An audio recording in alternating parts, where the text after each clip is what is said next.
All right, and we are live on the PHU Dynasty podcast. This is episode 104. Today we have a special guest on the podcast. We have Cheese Fries GM Adam Thibodeau with us this time for our early season superlatives. We're a little bit more than a third of the way through the season, so we thought no better way to kind of get an idea of what the lay of the land is in our Dynasty League, but specifically on breakouts, busts, rookies, all kinds of stuff. So we'll get into all that. So thanks for joining on, Tibbs, especially on very late notice here at the last second. So we're going to go through quite a few superlatives, and then we'll spend a little bit less time on the games and previews from last week. And of course, if you agree or disagree, let us know on the Discord, and we can have some fun discussion there too. But basically, what we're going to do is we're going to go through a bunch of different categories. We're each going to make our pick for that specific category, and then maybe we can do like some sort of like poll or something on like who you agreed with the most on some of these. I know some of these are going to be challenging because we'll probably step on each other's toes a couple of times, but each person has picked 3 players at least, so we'll have different answers for every single from every single category. So should be a good time. And without further ado, I think we should just get started. We'll start right at the top of the list I sent you guys. So we're going to start with breakout rookie, and I guess we'll alternate who starts. We'll start with Tibbs on the breakout rookie. Who do you got so far for this first 5 weeks of the season?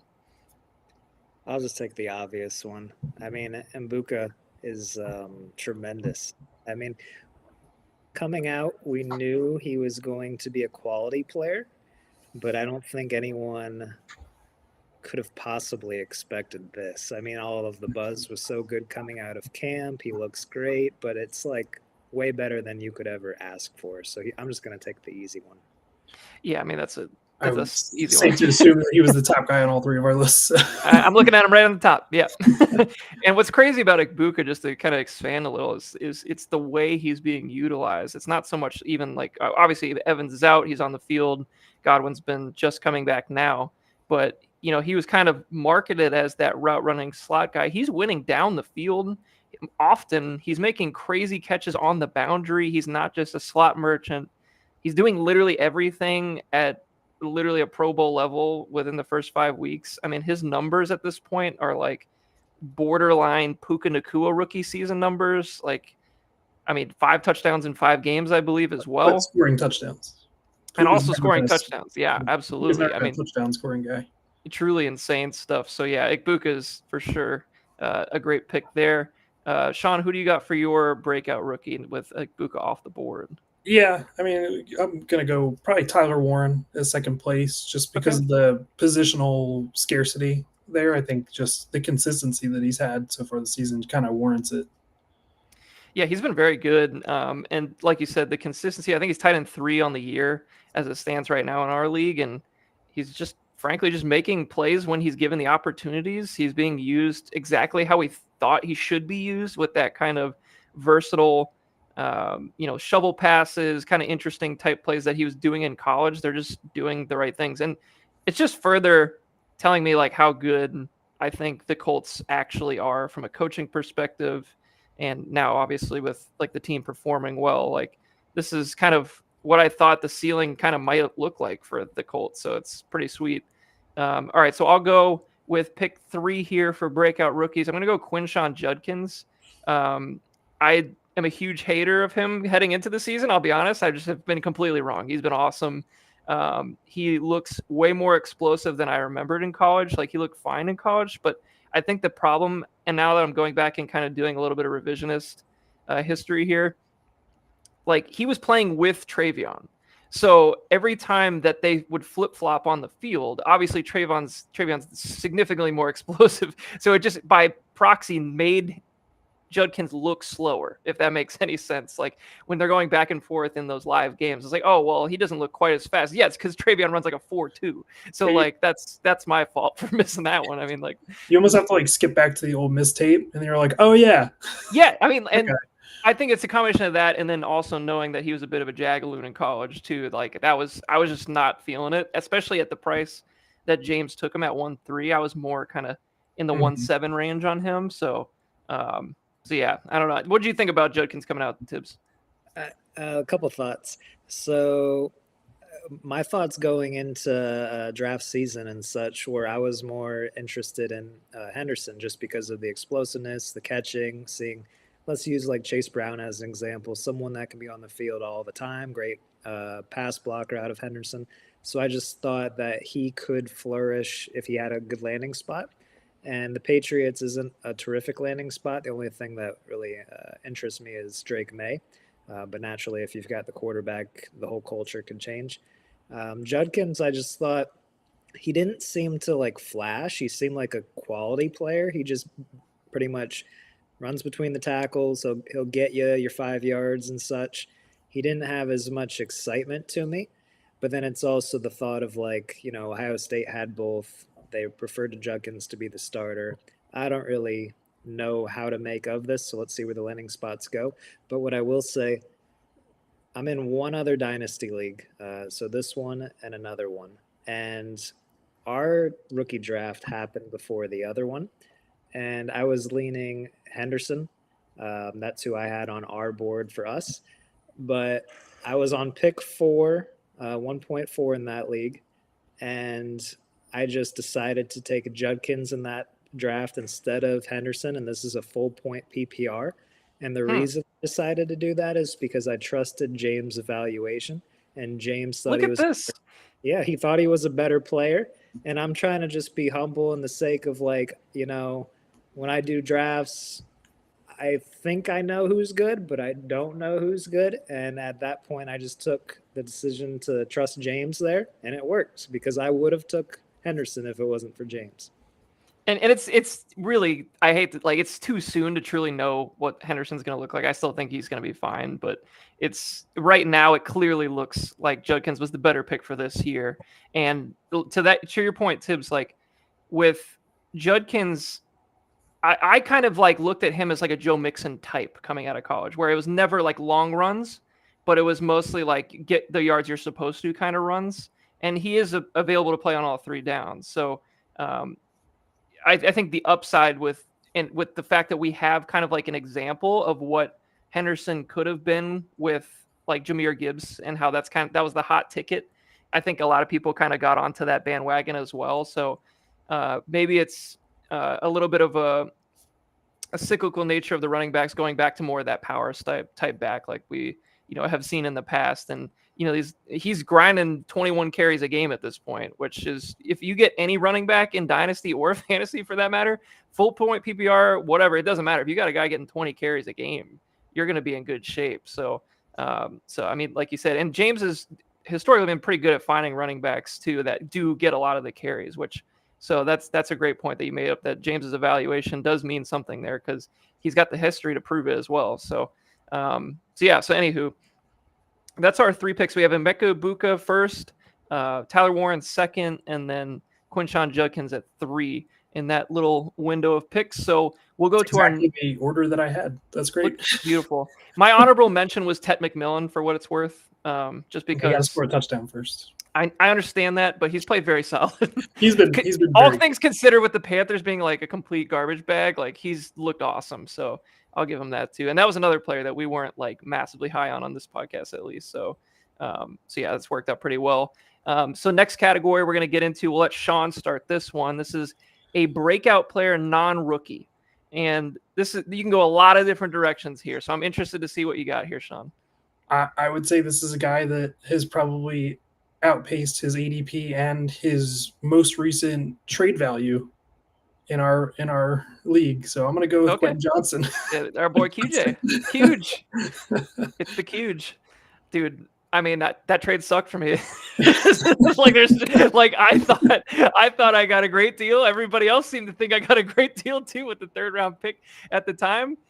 He turns out to be a top 10 wide receiver. Who knew? I mean, literally, that's just, I got nothing. I have absolutely nothing on that evaluation.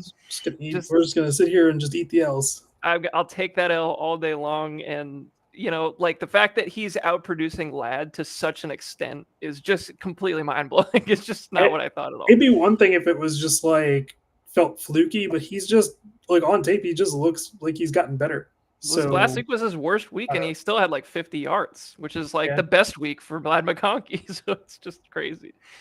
And that has to be like the worst feeling too, when you were looking at a couple of different players and you're trying to determine, all right, what's the upside, what's the downside, what's the playing time, like who can I let go, who can I get the most value from, making the best decision. And I think you played it right because no one saw this coming, and you got a third round pick out of a player that, you know, at best, I think we all thought his value would have stayed at a third. But it kind of sucks that, like, just going through the process, he happens to do what he's doing. Well, and you would Yeah. have been happy getting anything for Quentin Johnson. You just happened to get a third.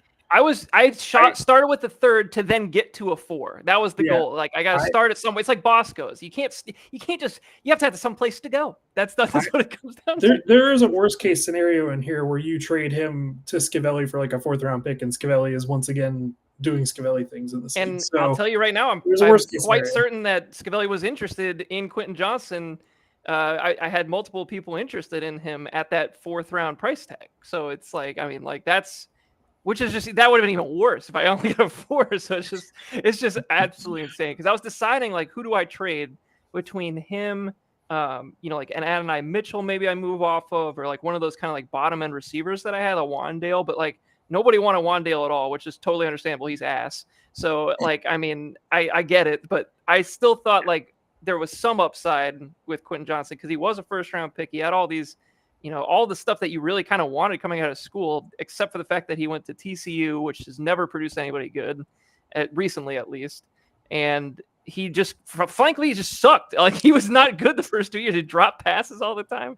It's just truly insane, like, that he's gotten to this level where we were talking last week about trading him for Jamar Chase straight up in a redraft league. It's just crazy business. So, and of course, that did not work out last week at all. So, okay, great pick, though. I'll go here second. I got 2 guys. I'll take one of them because I think he's not a traditional breakout non-rookie, and we probably won't talk about him later. I'm going to pick Jackson Smith-Njigba because he's kind of, I guess, heading into the season, he was kind of floating in that, I don't know, wide receiver 2, 3-ish territory where we knew he's good, but we want to see him really do it, especially without DK. Sam Darnold comes in. He's been absolutely awesome all year so far. Very consistent, 10 points a week, essentially every single week. Obviously, Tibbs, you have him on your squad. So what have you seen from Smith-Njigba? Because at this point, like, he's just kind of locked in as like a wide receiver 1 at this point. I mean, last year he started to show the flashes at the end of the year, whereas like someone who drafted him, that's all you could hope for, is like getting that consistency and some sort of Amon St. Brown fashion, like hoping like maybe this guy breaks out. And when I drafted him back in our draft, I kept reflecting back to when Olave and Garrett Wilson, when they sat down and asked who's the best receiver of the bunch, they both said JSN. And, he had such huge number games in college, but he was like a slot receiver. He didn't have this like breakout speed to like just burn people on the outside. I gotta say, it's just very nice that he's hit and he's showing himself to be a young wide receiver that's gonna stay in that top 12 range, I suppose. And you might catch me on a day where I'm feeling a little frisky, where I buy that jersey that they were wearing. Really? Those jerseys are pretty sick. They're sick, yeah. They're totally sick. Like, I think that's a wearable jersey in any function or fashion. You can wear that all the time on the street. It's sick. Yeah, I haven't bought a NFL jersey in a while, but just given that he's on the dynasty team, and it's like, I have the thought too, even though I shouldn't get ahead of myself, it's like, if I win a championship, who do I crown as like my guy? Because when I won the championship before, I got Mahomes, and then this one, it's like there's a lot of guys that you could go with. But I like him. He seems like a very nice person too. Yeah, Tibbs, if you remember, we were in Costa Rica a few years ago, and we'd be done with our fishing, and then come back to the house at night and watch Jackson Smith-Njigba highlights. We were sitting there all night watching those in that January, I remember, because we were like, oh man, this guy's incredible. So I mean, yeah, we were all in on him, but yeah, that was a really good start to the year. And like you mentioned, like you saw the flashes, but now it's the consistency, which is really impressive. So yeah, I think he's been playing great, and he's going to be my pick here for breakout non-rookie to kind of take that next jump. So Sean, who is your? I'm sorry, we already got to Sean. Let's go to Tibbs on this next one. I'm gonna go with Javonte Williams. I mean, this That's a great guy, one. everyone left him for dead. Like truly, it was like, who Like cares about 10th round rookie or 10th round redraft pick. Like nobody really cared at all. at all? Like we all thought like it's a terrible situation. He hasn't proven himself. It might be a split carry backfield, but I mean, Injuries. 2 overall. He's finally broke out, which is great. I mean, good thing that Sean held him. I know he mentioned If we before. wanted him, it was great. I would have been stunned if he actually cut him, but I mean, he's been terrific. I'm looking at his box score, and he's doing more than you could ever ask for, actually. But and Dak's carrying the offense too. So despite CeeDee Lamb going out, and you have a bad defense where it's hard to keep game script going, he's still playing great. Or Javonte's playing great. Yeah, I think it's impressive that he's managed to continue the numbers despite like these absolute shootout type of games where they're having to throw a lot, frankly, and he's still just on the field. He's catching passes as well, which kind of isn't usually like when you think about Javonte Williams, you're not thinking about his catching ability. So I agree. I think he's just been a complete rock star so far. Sean, you got any thoughts on Javonte at this point?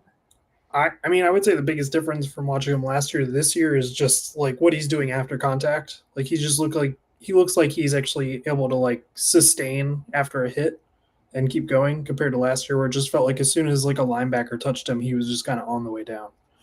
So Right. that's what's felt like the difference to me. And I'm sure, I mean, their running scheme has been pretty good considering the injuries they've had too. So that's definitely helping.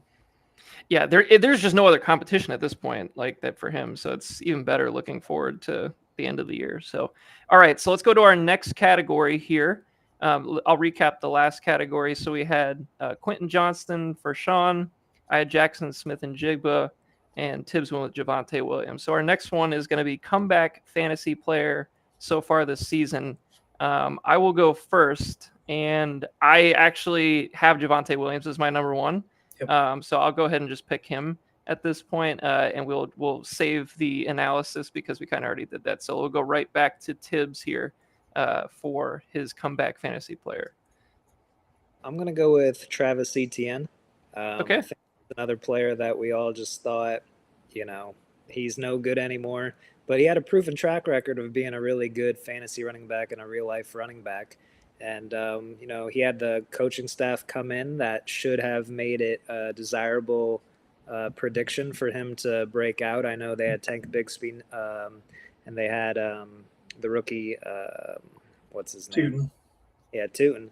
So it was like, you know, there's 3 backs. Who do we choose? Who's the guy? But I think he's well deserved of what he's done so far. And throughout the offseason, I'm always trying to like shop and do my due diligence and just see like what's out there and like what could be an opportunity where like maybe someone hits that no one's really interested in. And I did think Travis Etienne was a player that everyone's just way too low on. And I wanted to reach out to Justin about it because I just felt like that was one of the guys, but he like had no running back. So it was like, you know, if I'm reaching out to someone asking to trade for the running back at like a KTC value of 3,700, like he's going to need a running back. And like he was in such a tough situation with his running backs that I never made the mention. But I know Sean and I had some communication. I just thought that was the one player that everyone was just way too low on given the opportunity that he could have gone up.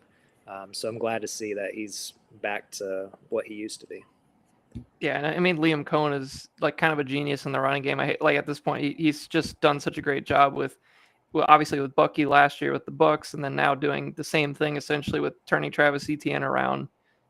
There's really the only question that really I had going into the season is like, who was he gonna pick? Like, because he could have easily just been like, oh yeah, Tootin's the guy, and then Etienne's kind of in the Rachaad White role or something, and like it really was kind of just a coin flip on if you thought that, you know, maybe one of these other guys were going to get an opportunity. And I drafted Etienne and redraft in like the 9th or 10th round or something, because I was willing to take the lottery ticket on the guy like that you said Tibbs had the track record. Like at least he's shown that he can carry the load. He was a high pedigree player. So The great comeback for him compared to what happened last year. So totally agree. Sean, who's your pick here? Well, I got two guys that I can still pick. I completely spaced on ETN. He would definitely have been on my list. I missed that I one. did not have him on my list. If I forgot. Yeah, Great, I have was a him good for call. another category, but not this one. Yeah. I mean, I'm gonna go with Dak. I think he's been amazing. Dude, Dak He's is been so Dak good. is good. I hate these people saying Dak isn't good. He's good. I mean, just from a fantasy aspect, like he's been great. I think he's a top 5 quarterback so far this season. Dude, if Dak's not league. on this team, they're 0 whatever. This defense is so bad. They're not winning anything. Yeah, I mean, I don't know, like it feels like it was only like 2 years ago where he was like, I think he was the runner-up as the MVP in the league. So it feels weird to put on like comeback player list, but like I don't know, I feel like people forgot. Yeah, I mean, he's been great, and I mean, even without Lamb, he's still put up the numbers last week with Pickens, and obviously he's been awesome too. But yeah, just Dak is interesting. I did not have Dak on my list. I think I won't say my other ones because I think they'll probably end up getting picked in some other categories. So I don't think my other guy is going to land on any other lists. Hopefully, maybe I'm wrong. I don't know, but I also had Darren Waller jotted down. Okay, I did not have that at all. So that's a great one. I mean, at least from the 2 games we saw, yeah. That is quite literally a comeback. Like there's literally never been a better comeback than that in terms of like definition. So just literally off the street from a rap music video. If you can put a song out like that and still make it back into the NFL, you deserve something. I think his rap career was so bad. He's like, all right, I got to go back. I got to go do something else. I mean, I actually like one of the songs he put out. It was like halfway decent. I think it ended up in the Madden game this year. Did you see the video he had with Gruden? That I did not see, but that I should watch that. I love him because he came back with the Raiders. Of course he does. All right, let's go to so we're going to start getting into position group specifics here. Next one is going to be QB breakout. So for this one, we're going to go back to Tibbs at the top.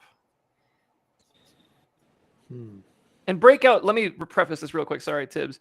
When I was thinking of this initially, when I think breakout, I guess, in terms of like for this list specifically, I'm kind of like using that as a blanket statement for a guy that's just outproduced preseason ADPs, what just overachieved based on what people thought heading into the year. It could be any age group, just anybody that we thought, for example, like a Quentin Johnston, like we'll talk about later, I'm sure at some point, but just some guy that just truly broke out.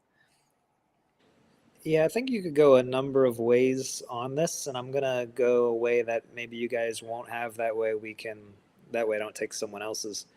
I'm just gonna go Sam Darnold. I know he broke out last year in a pretty big way with the wide receivers he had around himself, the coaching staff he had around himself, but I don't know if anyone believed it was going to be consistent with going to Seattle. And I think he's been just as good, if not better, in a whole new coaching staff, new set of receivers. And really, I mean, look at his offense. He's got Jackson Smith and Jigba, which is fantastic. But they're playing he's playing and they're playing a very, what's the right word to say it? Spreading the ball around offense. They're getting everyone involved. They're moving the ball downfield. It's balanced.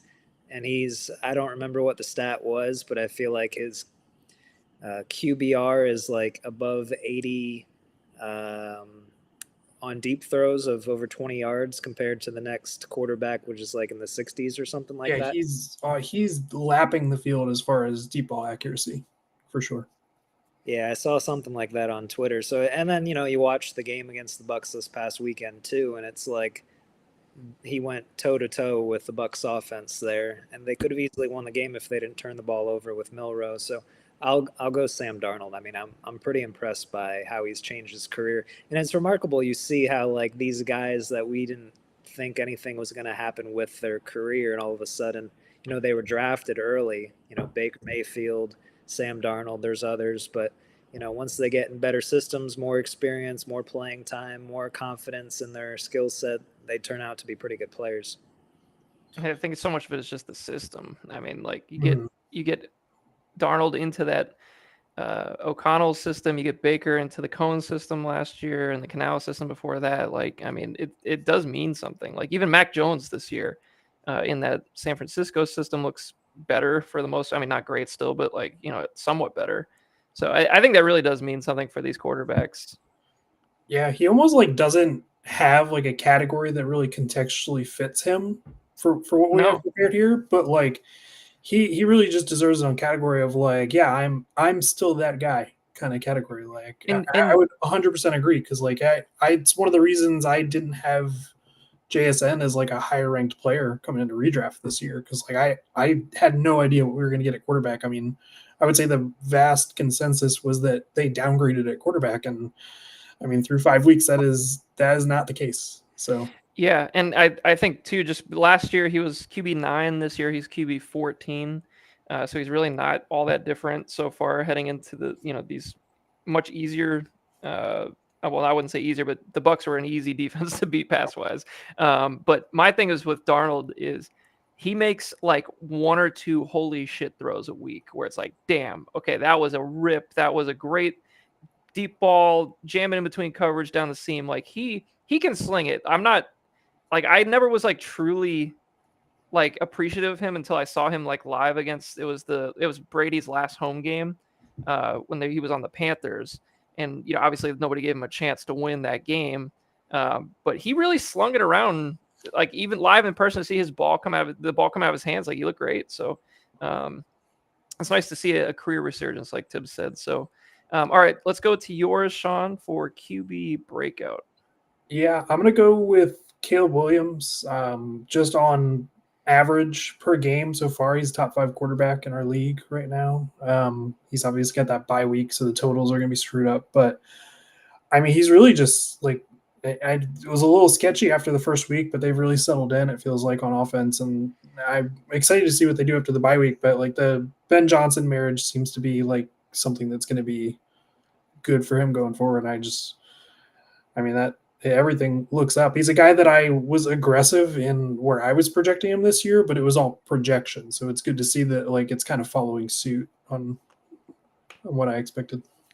Yeah, I'm very happy as the Caleb Williams owner in this league. I mean, just in terms of the consistency, he's playing on time. He's not forced to make crazy plays at like all the time like he had to last year to get anything done essentially with that terrible Waldron offense. So, I mean, everything looks pretty good for Caleb this year. All right, I'll go to my pick. Keep this rolling. I'm going to go Danny Dimes, QB8 on the year.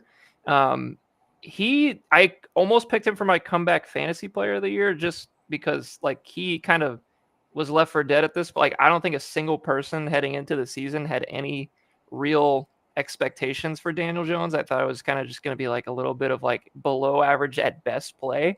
He's been really freaking good this year. Like, I mean, fantasy wise, maybe he hasn't been like the best in terms of his like point totals, but he's been very consistent and he's not turning the ball over. He's only has 2 picks to his 6 touchdowns. He's rushing for 3 touchdowns already, getting back to a little bit of that old school Danny Dimes thing going on. I mean, I think based on where we had him preseason wise, I don't think there's any quarterback that has exceeded the expectations more for me than Danny Dimes. I would say there's there's definitely one person on this podcast that was probably actively rooting against him in the preseason. I was not happy that he became starter. I brought him on just for this discussion. I mean, it's crazy like how that's all transpired at this point because I mean Richardson at this point we're talking about like when is he going to get traded as opposed to like before the season he might have been the starter. So it's just completely gone a 180 on that one. But I just think Danny Dimes is. I mean, like he's like we were just talking about these quarterbacks that have resurrected their careers in a good coaching situation, a good offense. Geno did it. Baker did it. Sam Darnold did it. Danny Dimes might be the next guy. Like it might just be the next one to do that. And QB8 on the year, and he's playing Arizona this week. So I feel really good about his continued success this week at least. So that's going to be my pick for QB breakout. All right, so that finishes up that category. So we had Sam Darnold, Caleb Williams, Daniel Jones for QB breakouts. We're going to go into QB busts now. So once again, not like this is a kind of a blanket term for just somebody that's just not meeting the expectation that we saw preseason or heading into the season over the offseason. So, Sean, we're going to start with you on this one for QB bust. This one probably will not be a surprise to you whatsoever, but I'm going to go with Kyler Murray. He's just always He was on actively my list. disappointing Yeah. me. Yeah. Yeah. He's just a guy that I can't get there with. I specifically like for his speed, like not being able to give you a consistent floor, just running the ball just feels frustrating. I'm sure Vince has some frustrations week to week as far as like starting him or playing him. So yeah, just a guy that I don't know have like the rankings or anything, but I think he's right, hovering around like QB like 18 or 19 on the season so far. I think you might be right. I'll find it right now for you. So he is QB 17, and Okay. he's had no games above 22 points at this point. Yeah, so he's just not moving the needle for anybody if you're starting him. I mean, a 6-point touchdown pass league, a good week is probably like 24 plus, I would say. Yeah. League, so. And he's only had one rushing touchdown all year. So that's Yeah. not ideal for him either. Yeah, I mean, I think we've hashed on the podcast how we're just not really big fans. Like, Tibbs, what do you think about Kyler Murray? Because we've given our opinions quite a bit. Well, I had him before, and I traded him to Vince, and my experience was short lived because he was coming off that ACL injury. But I think Kyler's just like it's just like there's potential there. He could be a great fantasy asset. He was for a short period of time, and it's like, why can't you just, you've got Trey McBride, you've got Marvin Harrison, um, you've got the ability to run. Like, why can't you just stay consistent and give someone, a fantasy owner, let's say, a 19-point average? He just consistently just comes up short in situations, and it's a little discouraging if I was a Cardinal fan to watch him sort of not show the leadership on the sidelines, sort of just put his beanie on and just call it a day. And it's tough because it's not all him. I mean, that coaching staff is not that great, and they definitely have some talent to help him. So it's not like he's put in a spot to be his optimal self. But as a fantasy owner for Vince, it's like he's constantly expecting, all right, I'm going to get 17 points maybe. And then if I get lucky in a good matchup, maybe he'll blow up to a 28-point week, but it's just not enough if you're relying on him to be your starter. Yeah, I just don't think he's a week winner. And that's like kind of in this league when everybody else has, or not everybody else, but most teams have, somebody that could throw up a 37 or a 32 or something like that. You're probably not getting that out of Kyler Murray at this point, really. It's in a one quarterback league. It's like the equivalent of like having a roster clog almost of like, well, I have to start this guy because it's probably my best option, but like yeah. I've never heard of Kyler Murray, the roster clog, before. That's a new one to me. I'm looking at his numbers right now. He's never had a 4,000-yard passing season, which I think is crazy as well. So I just assumed that he had one at some point, but he has not. And he's a guy that like has, besides like the big injury, like he's had a lot of years where he like starts fast and he just wears down because he's just not that big of a guy. Yeah, I mean, he's only finished a full is. season one time in his entire 8-year career at this point, which is pretty wild. So that's a great point as well. So yeah, I mean, that's a pretty good bust pick there, Sean. I had him on my list for sure. I'm going to go with one because it's a little bit top of mind because he just played on Monday night here. Trevor Lawrence. As a fantasy asset, I'm pretty much out at this point for the foreseeable future. I also think he's just not that good. Like I just, I took him multiple times in redraft over the last 5 years or so. I heard somebody say it on another podcast. I want to give them credit, and I didn't come up with this, but he's just like a souped up Will Levis. Like he runs around for his life. He doesn't feel pressure well. He even that game, like he ran around like a chicken with his head cut off, like almost that entire game. It felt like he doesn't see the field well. He goes one read and then he gives up and runs. It's just kind of been this way, and nothing has really changed. I know this is a tough offense to learn, but I just don't feel like he's ever going to get to where we think he can get to. And just in terms of fantasy, you would think that, a guy like this should be scoring more touchdowns with his legs.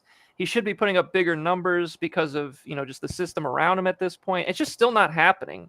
And he's not playing tough teams. I just don't feel like it's going to work out. And I'm going to just call him the bust for me, at least right now.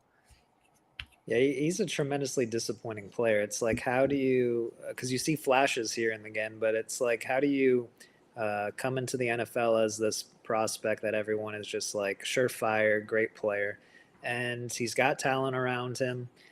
But even when you just, I mean, it's all relative to recency, but when you just watch that Kansas City game, like he has poor time management at times, and then he'll throw darts to the sideline, like that beautiful throw to Brian Yeah, Thomas, sick drop it in, throw. drive, and then he'll lose count of where the clock is, and they got to take a penalty. The exact point I was going to make when it got to me. Yeah, that's.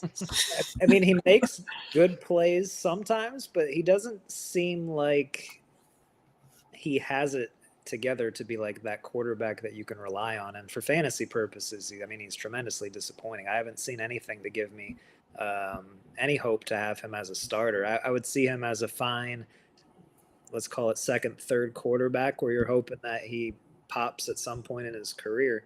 But that's pretty disappointing when he went from, Alex took him, I think, in the first round or something like that. And I think we all thought he was going to be probably a top 12 quarterback based on what we thought he would be.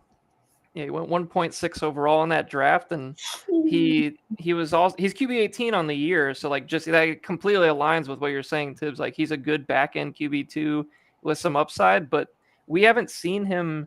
He's only had that 1 year where he was QB8, his second year at 2022, and even that year was not like super special in terms of like passing volume and touchdowns or anything like that. It was just kind of like a solid year in a down quarterback year, and I think that was the year everybody was hurt as well. So I mean, I just haven't seen enough of him, and what you were saying too, Tibbs, with like the clock management and like kind of just looking like he has no idea what's going on. That's where the Will Levis comp comes in for me, where it's like, okay, he's gonna make a couple of crazy ass throws a game because he's got crazy good arm talent. We all know that, but then he's gonna do like 7 boneheaded things and look like a complete lost player out there for another half of the game. And he hasn't been playing anybody good this year. He's played Carolina, he had 12 points. Cincinnati, he had 25 points, which was his best game of the year. Houston, he got crushed. San Francisco, he had 13 points. And then Kansas City this past week, he had 2 rushing touchdowns that shouldn't have been rushing touchdowns. So, I mean, he hasn't played well. And they're still 4-1. I will give the defense, even though I'm probably skew more towards you guys as far as the disappointment. But first year in Cohen's offense is, like you said, it's not an easy offense to learn. I would say he's been behind a bottom 5 offensive line so far in his career, just in totality. Fair. And guys just get jittery and kind of lose their head after a while. Look at Sam Darnold. Little Blaine Gabbert ass. Yeah. So I think he's a guy that also really, like, when the moment is on, like, I mean, did you see the post-game interview where they asked him about that play where he fell down twice? Yeah. Panic, pure panic. That's what he said. His quote. Yeah. Like, he's a guy that he is he's a gamer, I'll give him that. When you're in a moment in a game, he's just not a guy that I think is right now built for it. But I think he's going to age into a pretty good quarterback. Maybe not the hype that he was getting out of college, but I think he's a guy that's going to continually like get a little bit better every year from now on, now that he's kind of got like a more stable situation as far as coaching staff and everything goes. And also, one of his biggest threats at its skill position is a guy that's now, for the first time in his life, practicing as a wide receiver. Yeah, I think they're not a finished product in any way. Like that offense as a whole, like I still think they're figuring things out in terms of like how to run the plays. It's just like you said, not an easy offense to run, and that is a good defense because like I'll give him. I shouldn't maybe call him a bust like this second for this year because there's still time to get it turned around, of course. And they're 4-1, so you really can't be like it's not like they're losing games because of Trevor Lawrence at this point. I mean, obviously their defense is playing great this year, but he's good. He's like the team has been good, so who cares? For fantasy though, it's not anybody I'm really excited about though right now. So all right, so Tibbs, you're going to be the final pick here, I believe, for QB busts. So I'm going to go with JJ McCarthy, and the reason why even though he got hurt, so it's like he doesn't have a big sample. It's like I watched the first 3 quarters against Chicago and he looked terrible, and then he turned it on at the end of Chicago and that kind of made up for it, and then he made Atlanta's defense look good. And I don't know how hurt he is or not I'm gonna believe he's hurt.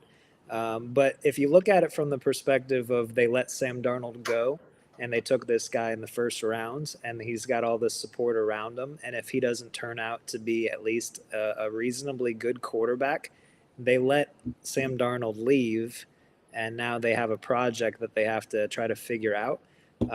So I think there wasn't probably like a tremendous amount of hopes in terms of year one, whether it's fantasy or real life, because you know that you got to get some experience before you're given a fair shot to prove yourself. But I would say, looking at the remainder list, because there's not too many that have busted. I would say they're all most quarterbacks, they fall within reason.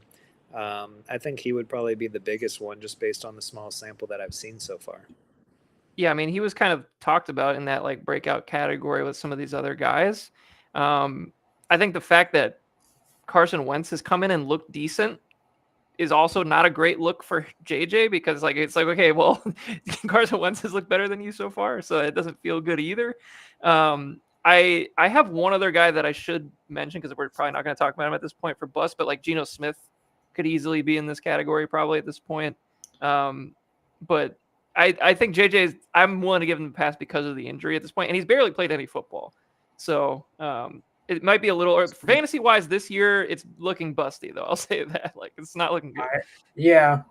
Once again, not going to really defend JJ that hard, but I will say every report out of camp said that him and Jordan Addison, like that was like his, which on a team with Justin Jefferson, saying that Jordan Addison was your favorite target is I think that's a problem. Yeah. I think that's but not good. he has not gotten a chance to play with him yet, so I will give him that. Yeah. And also, that offensive line has been in tatters since the season started. So there's a couple things, but like he really looks a little deer in the headlights out there when he's played for sure. Yeah, I think he's just like one of those guys. Like, I don't think he's played more than 30 games of football. Like, I mean, he just needs. I think he just needs time. And But even when you're on not those playing, games, it's hard. even in those games at Michigan, he was throwing like 15 times a game. Yeah, he's being protected. So I don't know. I think he just needs the experience, but he might not get it in easy games. I mean, that division is brutal defensively nowadays. So it's like, I mean, I don't know moving forward, like how many easy games he's going to get to kind of like build that confidence. But first, we need to see if he's even hurt first. Yeah. That's a fun pick. I wasn't expecting that. That was good. Yeah, I like that's what I'm looking for here. It's like these one-off random picks. I was trying not to pick injured guys because we have an injury category, but we'll get to that in a little bit here. Okay, so QB bust picks were Sean, you picked Kyler Murray, I picked Trevor Lawrence, and Tibbs picked JJ McCarthy. So we're gonna get into the running back breakout category this time, and I believe, is it me that picks this first, or is it you, Sean? I can't remember off the top of my head. Yeah, go ahead. All right, I'll take it. Okay, so how about this? I'll take the easy one that we already talked about earlier, is Javonte Williams for running back. Like, I mean, he went in the 10th round of most like redraft leagues, and he's, I think, the number 3 running back right now, or 4 running back or something like that. 2, okay, even better. So yeah, I mean, like that. I don't think there's a better fit for this category than that. So I'll take the easy one and I'll flip it over to Tibbs. I'll take another player we already spoke on just because it's deserving. I'll take Judkins. Judkins, has proven himself in a small sample, but he's proven himself on a poor team. And, when you look at, starting the year, you don't even know if he's going to get suspended or play or what his deal is. Is he going to go back to college? And now he's showing himself to be a consistent player week over week. I think he's naturally deserving. Yeah, I mean, he's great. Sean, what do you got here? I'm going to take this stance because it's to make a point in general. My first answer was none. Really? Because I like outside of Javonte, which is fair, but because I had him for comeback player, I didn't want to keep using him for other categories. Fair. But realistically, like looking at like the running backs, like it's almost been like chalky, like, but not in a good way. Like there's been like a lot of guys that have just been like, okay, like we took them here, and it's almost still a little disappointing outside of like maybe like James Cook as far as ADP. So let's do this. So I have 2 other guys on my list that haven't been said yet.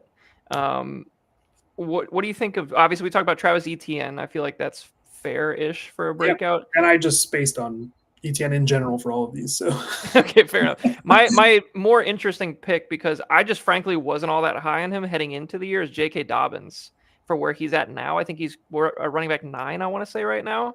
I didn't even have him like really even off. He was kind of off my board, frankly, in redrafts. I just wasn't feeling it. But Yeah, and that's totally fair. I think because we were talking about breakout, it's almost like a guy that hasn't necessarily like shown it yet. Maybe not necessarily even in stats, but like, okay, like I know what this guy can do when he plays, but let me see a guy that's like gotten better, like, and his fantasy value has kind of like followed that. And okay, for that that makes sense. reason, Yeah. I haven't really gotten there with anybody. That's why I put none. But my other answers would have been Judkins, Javante, as far as those two players. So Okay, fair enough. Yeah, and once again, like these breakout picks are kind of the word running back or the phrase running back breakout could kind of be up to your discretion too a little bit here. So we'll go to running back busts. So I started this one. We'll start with Sean or this last one. I'll start with Sean on this one for busts. I think we got great category this year. I don't know how it can be anybody other than Chase Brown. I mean, Chase Brown's number one on my list. It's brutal out here. He's been literal ass. It's not necessarily all his fault. He definitely hasn't like been amazing with what he's gotten, but like it's tough out here when one player in Joe Burrow has kind of ruined the year for so many other players in fantasy. It's tough. I mean, what's crazy too about him is like obviously on this podcast we were hyping him up all off season. He was the only guy in this backfield that we thought he was going to get all the touches, which he has. He is. But this offensive line is truly dog shit, and this offense is terrible without Burrow. I don't think it's going to get better with Joe Flacco. I mean, he'll get more checkdowns for 2 yards probably, but like the efficiency is so bad. The number of carries, the overall work has been so bad because their game scripts have been so bad. Like this is like if you could just write up a definition of a bust season, this is absolutely it. And it's really not the player's fault. Yeah. Side note, can I make a prediction real quick? I love it. Let's do it. I think a week from, let's see, what's today? Wednesday? This Tuesday coming up, we'll hear that Joe Flacco has decided to retire from the NFL.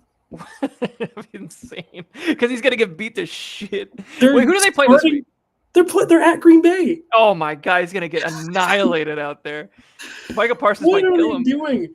This guy has never seen their playbook, and they're starting him off of like 4 days in the fucking building, and they're sending him to Green Bay to start. I think this is just their tank plan. Who was that cornerback or somebody was it Vontae Davis that just retired at halftime?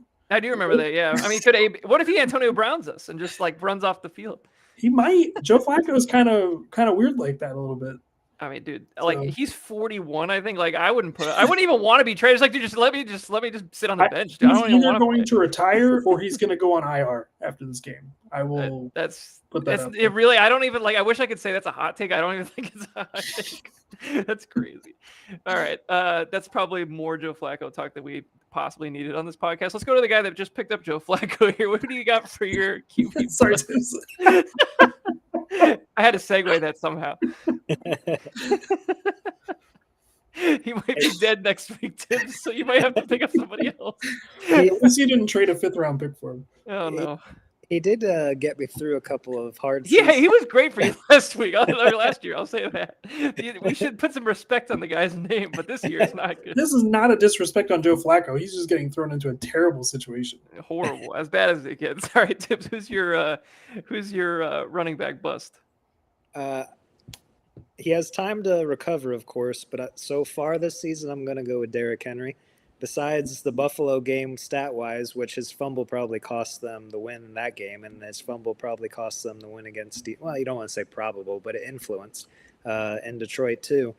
His stat lines have been terrible relative to what you would expect. So with his stats, with where we projected him to be in this offense compared to what he did last year, and fumbling, losing real opportunities to win games for the team, and they're 1-4.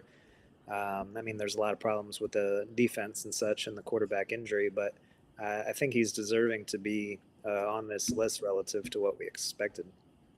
Yeah, I mean, he like outside of that week 1, like you said, he's just literally done nothing. The game scripts have been bad for him because he frankly just doesn't play third downs, and that's the way it's kind of been the last couple of years for him. So when they're losing by 20 at halftime, like they can't really run the ball as much because they have to try to claw themselves back into the game. And then he ends up with 11 carries for 40 yards or something. That's kind of like what it's been. And he basically bailed himself out last week with the touchdown.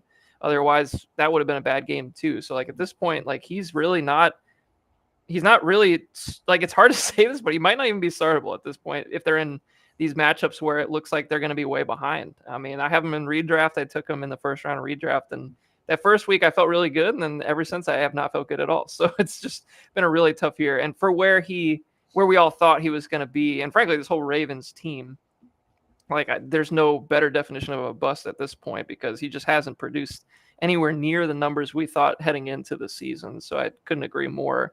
I'll go with my bust here. I'm going to go with Isaiah Pacheco. And I think Sean was much lower than me for sure, at least heading into the season. But, like I just can't figure out this Chiefs running game. There's something like completely off with this. Either can they. Clearly they can't. Yes. He hasn't had more than 10 carries in a game. The last 2 games, he's only had 7 carries and then 5 in the other game. I mean, he hasn't really even looked bad. He has had 5 yards a carry pretty much every game except for that second one against Philly. And it's just like, I'm trying to figure out like why are we giving carries to Kareem Hunt? Like, what are we bothering with that for? What is the real reason here? Because the efficiency is fine. Can I tell you who he is at this point? I would love to hear your thoughts. Yeah. He is officially Devin Singletary. I mean, it's a pretty interesting. I mean, this is exactly. I mean, maybe he has a career arc like that if he gets a second contract somewhere. Plays between the 20s, doesn't get the goal line work, and doesn't really catch passes, and doesn't do anything with the passes he does catch. I mean, yeah, he's only had. He's a good runner. Yeah, he's had like 2 or 3 catches in every game, and this past game he had a decent game. But like literally, he's a runner that he gets his 5 yards, but that's kind of it at this point, at least for this season. And I just kind of thought I expected more of like, okay, the Chiefs are not. Also, they also haven't been in great game scripts either recently. Like they haven't been dominating like they usually had in previous years where they could just kind of run the ball in the 3rd and 4th quarters. They've been in closer games. So maybe that has something to do with it either. But he's basically a 50% of the snaps guy at this point. And that's just like not great for, obviously had the injury last year. I just thought that he might get back somewhere closer to where he was at previously. It just hasn't been the workload at all. And I just can't stand watching Kareem Hunt carry the ball. There's just no player that buzz kills me more. Like, and I don't even own Pacheco really anywhere other than redraft. And I just can't it's hard. It's a hard running game to watch. Like it just doesn't feel like anything's explosive. And once Rice comes back, I think Kareem Hunt is a buy right now. Yeah. Which is nuts. Which is absolutely insane. It doesn't look good. But I mean, that's just like if he's going to be the goal line back and play 3rd downs on that team, and our offense is going to get better. I mean, wheels up for Kareem Hunt. Yeah, I still think we should be seeing more Brashard Smith, but here we are. He only had 1 carry. Arguments here. Killed my parlay last week. I had him for like 2-3 carries. He couldn't hit it. He played 6 snaps and he got 4 touches on 6 snaps. That's just I don't get it at all. That's just. Yeah, exactly. Okay, so that's going to wrap up our running back bust category. We'll go to wide receiver breakout now, and we will start with Tibbs for this one. So there's Long a couple list here.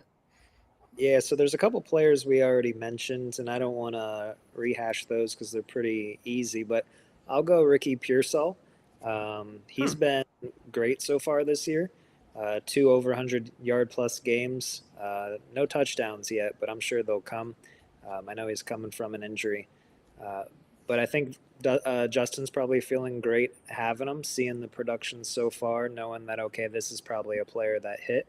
And I really liked him coming out of Florida. He seemed like, he seemed like a player that landed in a good spot. He seemed like a good profile. And it was kind of shaky knowing where he's going to fit in when you have Debo and you have Ayuk. But, that opportunity has opened up for him, and I'm glad to see he's playing well so far this year. And I do hope that he continues to show what he's shown so far this year. Yeah, I've been impressed with just seeing him on the field. Like anytime he's playing, it's always looked good. So I think once he gets back from this injury, which I think is a knee injury if I'm not mistaken, which is always tough. Yeah, he just got ruled out against the Bucks this week. Well, I mean, great for the Bucks, not so great for Justin's team. But when he does get back on the field, like I'm no longer like concerned really in any way about Ricky Pearsall. He feels like he's going to be a rock solid asset moving forward for that team. So I like that pick, and that was definitely not one that I was like initially thinking of. So I appreciate the one off pick there, Tibbs. So yeah, this is a pro Ricky Pearsall podcast. I called him. I think my bold take was he was going to be a top 20 receiver this year. So I mean, if he'd be on pace for that if he's playing, yeah. Sean, who's your pick for breakout? I think because we already talked about JSN, but that feels like the layup pick for here as well. I'm gonna go with Rome Odunze because he's my guy. I love Rome Odunze. Yeah, he's been great this year, man. I mean, we talked about it earlier with the Caleb breakout a little bit as well. Odunze, I won't even get into some of the other thoughts I have because we have another category. We'll talk about some stuff here, but Odunze has been great. He's had touchdowns in every game, I think, at this point, if not one that he didn't. He is 5 in 4 games. Yeah, I mean, that's beautiful. He looks like the guy there, and he's kind of like living up to that pre-draft expectation at this point where we all kind of thought he was in that category with Neighbors and to some extent with Harrison and Neighbors, but he was one of the premier picks of that draft. So I'm glad it's working out for my team at least. Yeah, I just like even watching like tape on last year, like that team, like with how just awful that offense was last year. Unwatchable. Like, Unwatchable. He was running free. Like if you're just watching the all 22 of that team last year, like he was just constantly open, and whether it was just a not connected deep ball with Caleb Williams or just a poorly executed like play call, it was just he was always there to make a play. It just wasn't happening. And like it's finally just kind of it's all starting to come together kind of thing. So well, what's amazing too is that wasn't really his MO in college. Like he wasn't the separating type like that people like everybody's like, oh, he's a contested guy, he's a contested catch guy. But he's every time I've seen him catch a ball this year, it's been some sort of getting open on a stop route or in the red zone being open. He hasn't done much of the go up and get it stuff. So like it's kind of a different type of receiver than I originally thought. So and then for wide receiver breakout, I have a lot of people to pick from here because the only one on this list for me that's already been taken is Odunze. So I'll give you two. I'll give you one that feels like a true breakout, and then one that's a little bit of a comebacky kind of breakout as well. So I'll start with George Pickens as the breakout here. I believe he's wide receiver 5 on the year right now. Clearly, the contract thing is motivating him. The no CD Lamb is obviously helping him last week and will help him here in the next couple weeks for sure. But he's been a touchdown machine.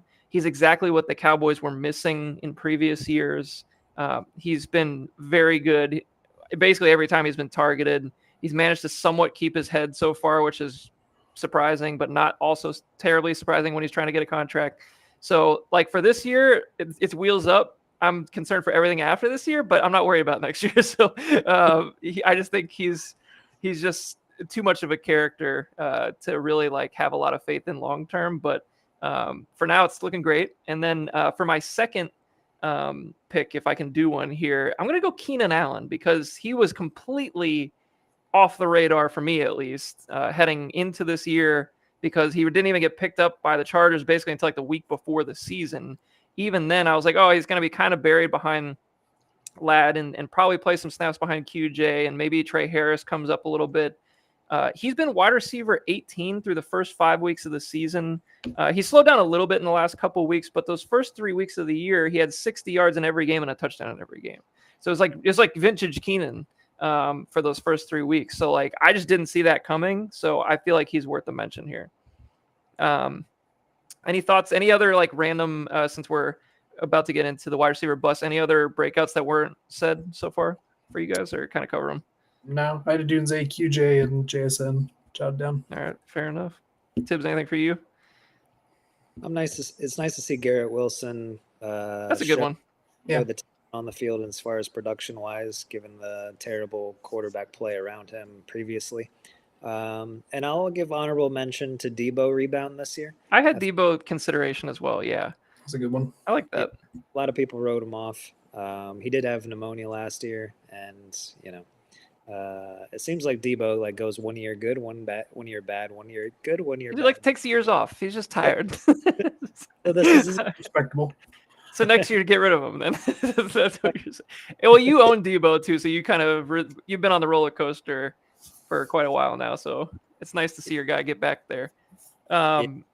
All right, let's go to wide receiver bust. This is an awesome category this year. There's just been some fun ones. Take your freaking pick. Jesus, there's so many. There's been a lot. So we start with Tibbs on this last one. So it is your pick, Sean. So you can truly take your pick here. Oh boy, let's see. Do I feed the Philadelphia media frenzy or? I mean, it's.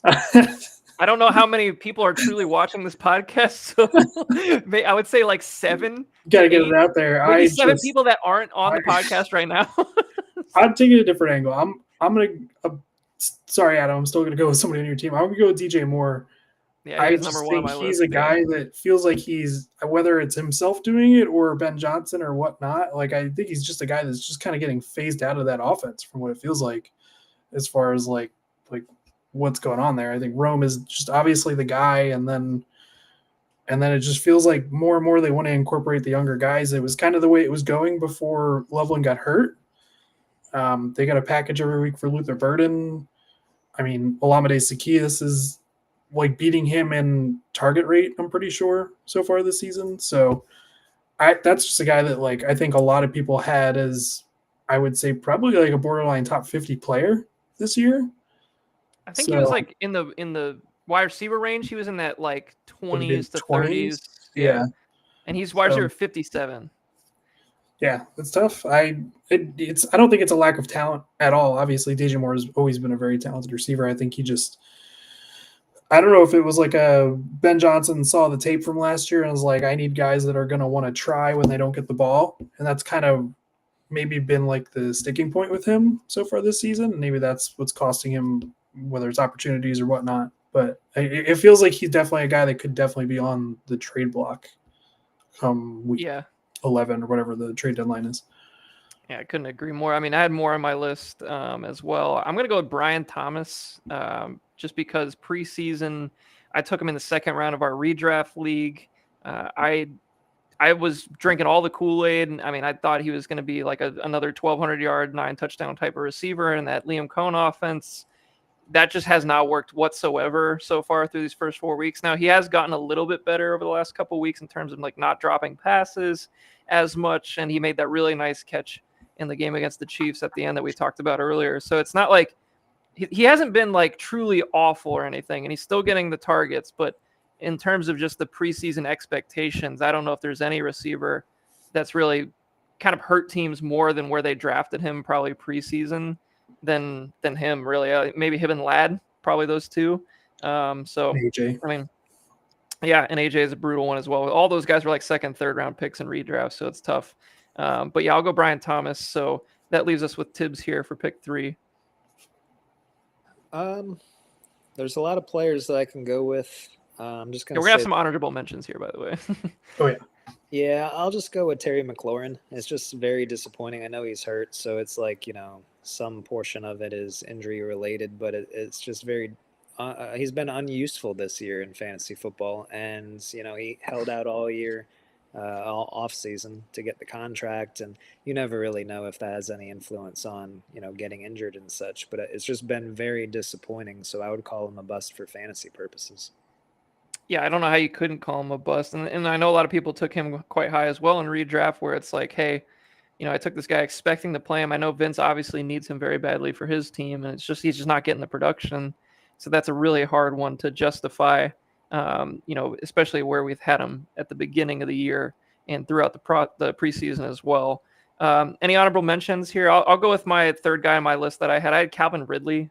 I really was very high on him as well, and that just hasn't really worked out so far. Any guys from you? T. Higgins down, Ladd, AJ Brown. Ladd is a tough one, dude. Ladd really hurts. Yeah, the reason I didn't say Ladd is because like just watching him, like he's not doing anything worse. Like he's had a Yeah. couple of drops, and that's Yeah. about it. But like he's still very good. He's just not going his way right now. I think it'll end up flipping by the end of the year. I would still bet that he will finish ahead of Quentin Johnson. That's a fun one. Yeah, I mean, it wouldn't surprise me at all to see that. Tibbs, do you have any honorable mentions for this category? Anybody we haven't said yet?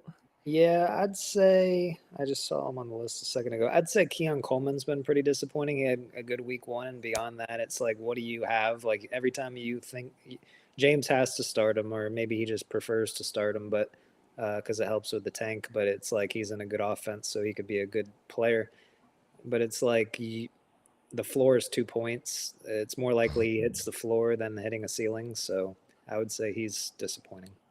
He's a great tank player. There's no doubt about that right now. But yeah, I mean, like, he just hasn't taken that next step that people kind of were thinking heading into the season. So I agree with that one for sure. All right, let's go to our tight end breakouts now. I will take this one here. I'll take my guy. He's the number one tight end in the league. I'll take Dalton Kincaid, number one scoring tight end, I should say, for fantasy. It hasn't been like overly pretty up until this past week. I'll say that.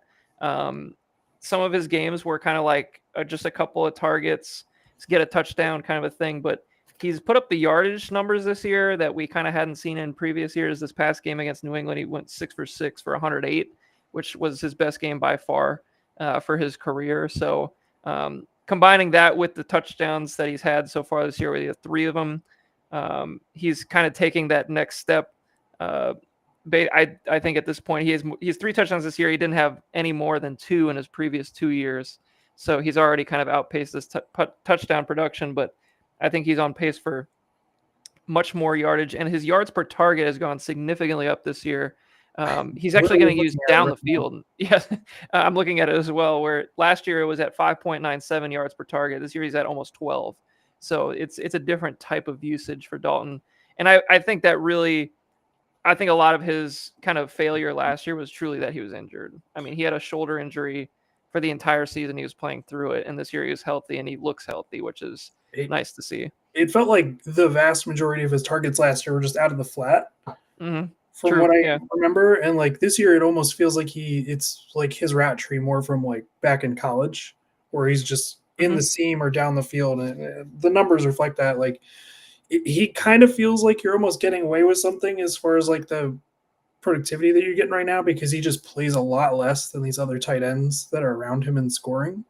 Yeah. But when you're on a team with Josh Allen and your offense is so good, like speaking from the James Cook owner in our league, like it is what it is. Like you pick the good offense and you get the good players on that offense, you're going to score points, whether they get used 50% of the time or 100% of the time. So yeah, I mean, his snap percentages are crazy if you look at him. He's never had over 60% of the snaps taken in any game this year. And in that week 4 game against New Orleans where he didn't play well, he only had 37% of the snaps. So I mean, like he's really not even a full-time player and he's still the number one tight end. So kind of an interesting and unique case for him. Tibbs, who is your tight end breakout? I'll go with AJ Barner. I had him on my list. Let's go, AJ Barner. Last week I was going through the waivers and just seeing what's out there, because Dalton Schultz has been a little disappointing for me. Hasn't done anything all last year and really hadn't done anything this year. So I was just like, he's a player that I can cut. What's out there? And AJ Barner, last year he didn't get much play time. He was behind Noah Fant, and then this year he's been playing a lot, and he's a tremendous blocker. And watching him on his plays that he's scored touchdowns, he looks like a player that is growing. He seems pretty physically dominant.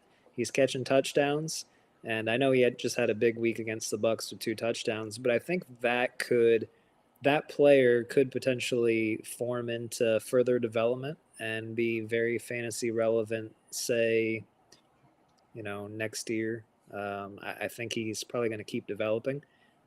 So I was he comes to mind for me. I was going to leave Kraft for Sean, but I I picked up AJ Barner and then I dropped him for Mostert because I was like, all right, well, Genty's one injury away from, getting a startable role in my offense or on my team. When am I going to start AJ Barner? Like maybe, but he would be much more helpful than Andrews right now. So Yeah, and we'll get to Andrews here in a minute, I'm sure. But yeah, Sean, who's yours pick? Kraft wasn't on my list. I actually did not have him on my list either. I expected him to be a top 5 tight end this year. He's not even a true breakout. Which sounds really arrogant, but I thought he was really good anyway. I put Turd Ferguson down as my guy. Turd has been great this year as well. He's like a post hype sleeper. It feels like this year, where with Pickens now being there, it really opens up the middle of the field a lot more for Dak. And I think Ferguson's been great. Like he's not a special player, but he's where he needs to be every time. And Dak is an on-time quarterback, and he's going to find him if he's there. So yeah, he runs like a 5.2. Like I'm pretty sure I could have beat him back in college in a foot race. I think I ran like a 5.17 at the FGCU fields. I think I have a shot. But he doesn't look explosive in any way, shape, or form. But he's been good at just making those contested catches and has kind of just been involved. But to Tibbs' point on Barner, I had Barner on my list because the eye test, like Tibbs was saying, actually looks good. He blocks extremely well. He's one of the best blockers in the league, frankly, pound for pound. And I think just the fit in that offense where you got that Clint Kubiak system kind of going on there now. You have the kind of prototype wide tight end that blocks, but also can make a play down the field as needed. And then, Arroyo's kind of that move tight end. So they have a really good thing going there with their tight end room. And I think there's going to be room for both of them to be somewhat productive. It might not be big numbers or anything, but touchdown wise, he's been very useful. He's got 4 this year already. So I specifically remember saying that I would probably take AJ Barner over Arroyo. You did, and I laughed. So I apologize for my laughter because he's been good.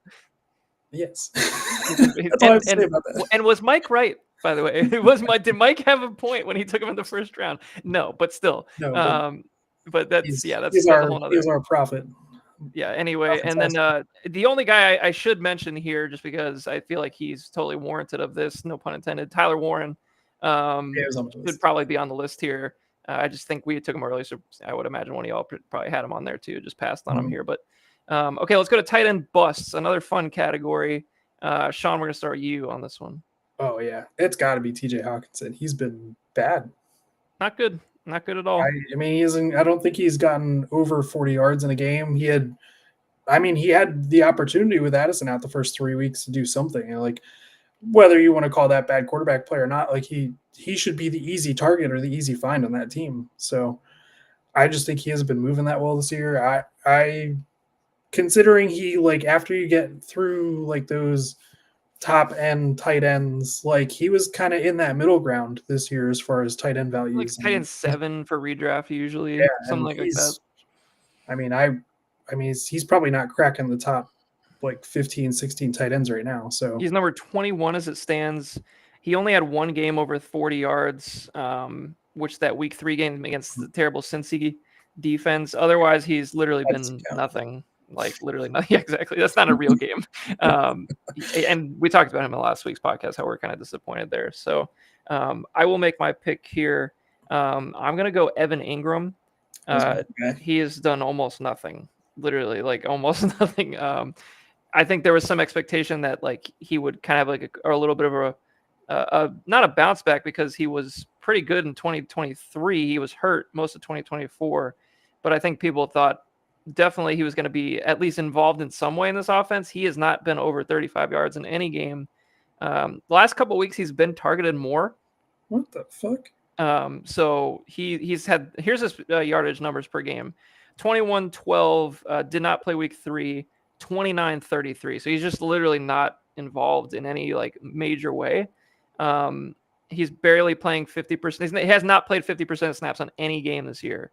So that's another, Troutman is still on the field quite a bit. So, I just feel like he's basically an unusable player as it stands right now. And where Scavelli, I believe, has him on his team. And I think he would imagine that he could have played him at some point this year, especially with Kittle being out. But he's literally almost not a playable player at this point. So I'm going to go with him. Might be Tibbs, who do you got? I could go a lot of ways.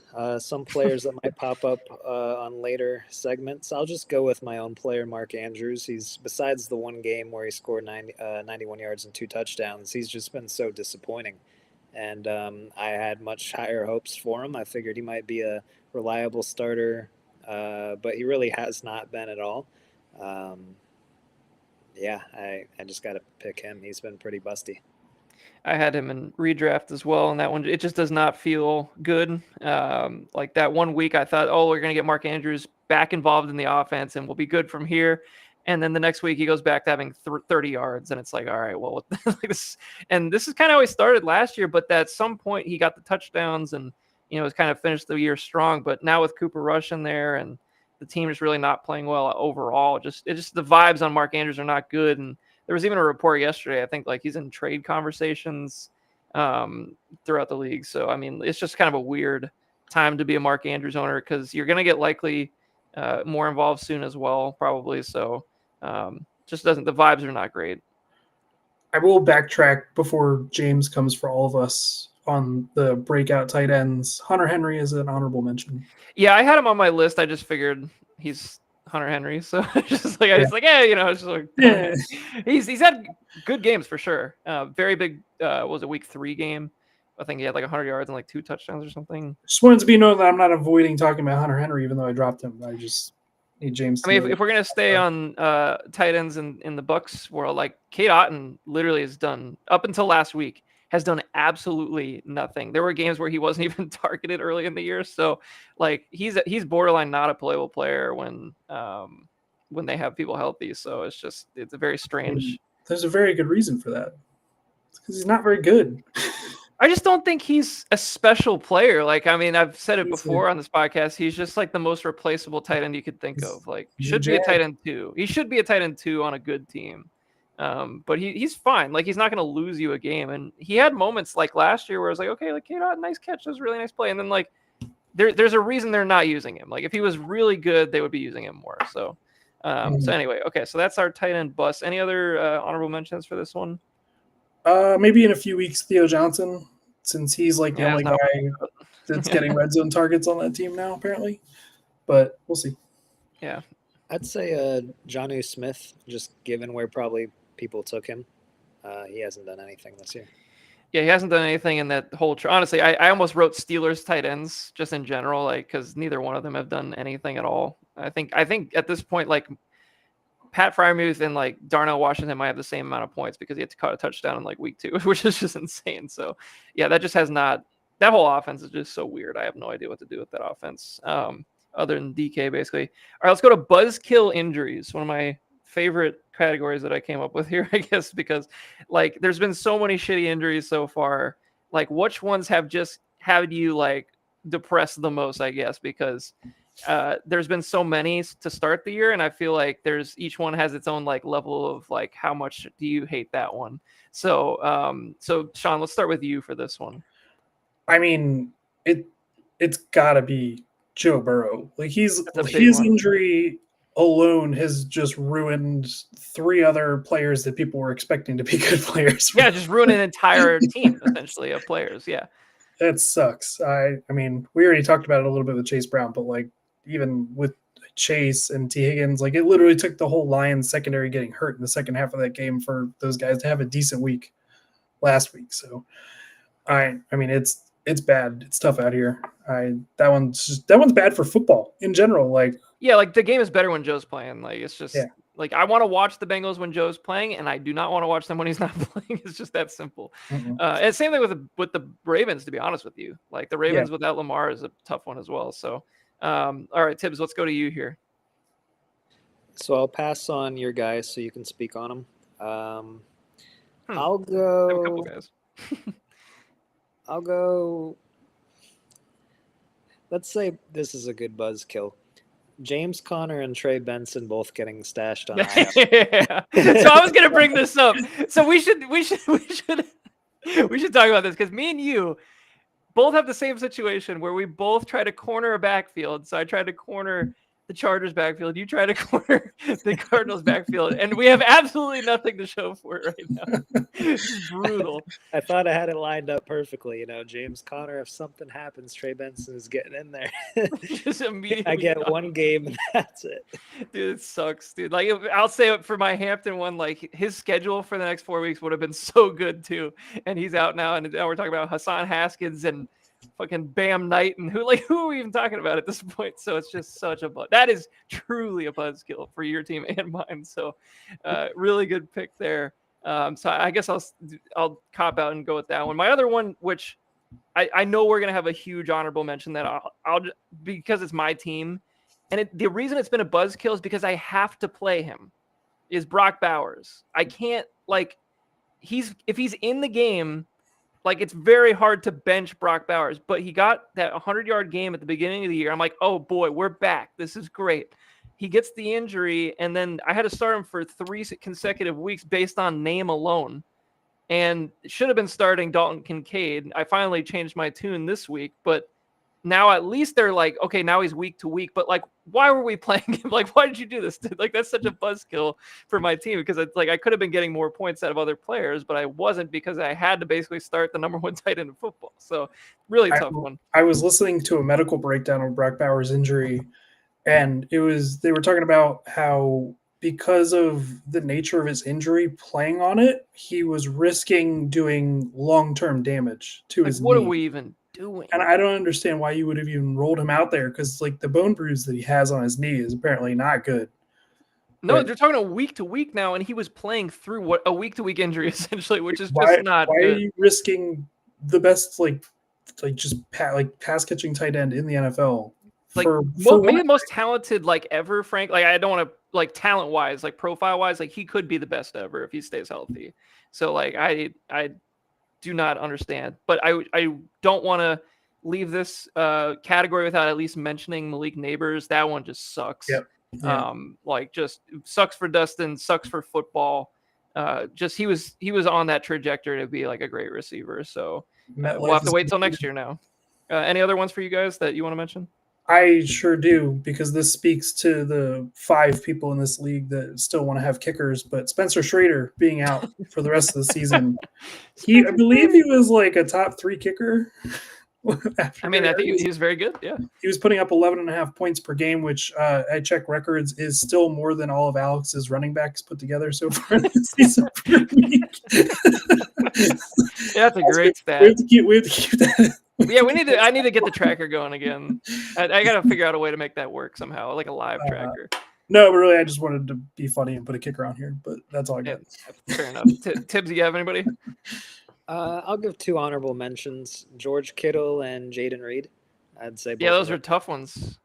Buzzkills for sure. I mean, Kittle is just you want to watch him play. He's a good player, and that sucks for Scavelli.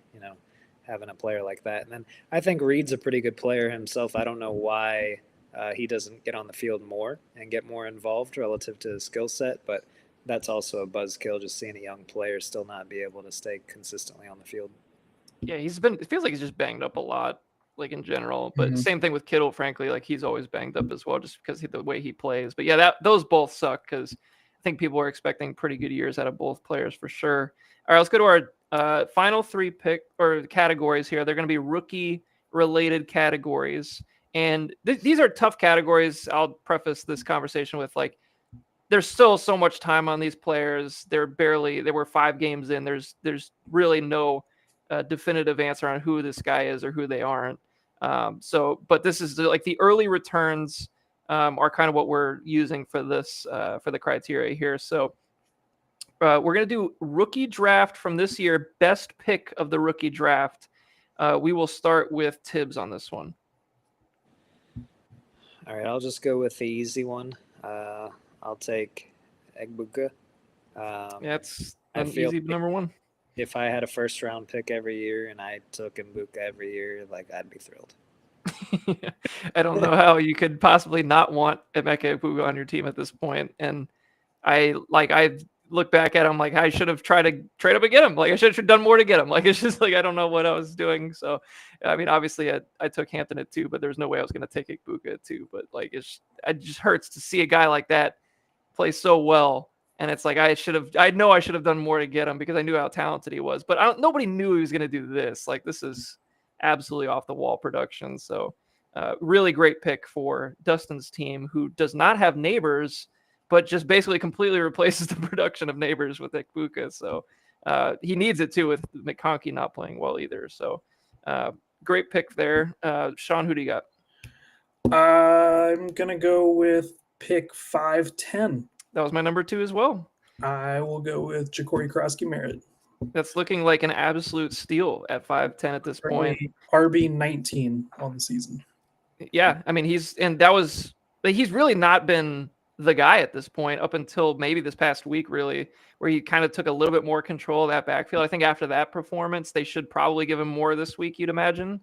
That's what I keep telling myself in redraft. So I'm going to start him this week and hope he doesn't get screwed. I think he's a must start at this point.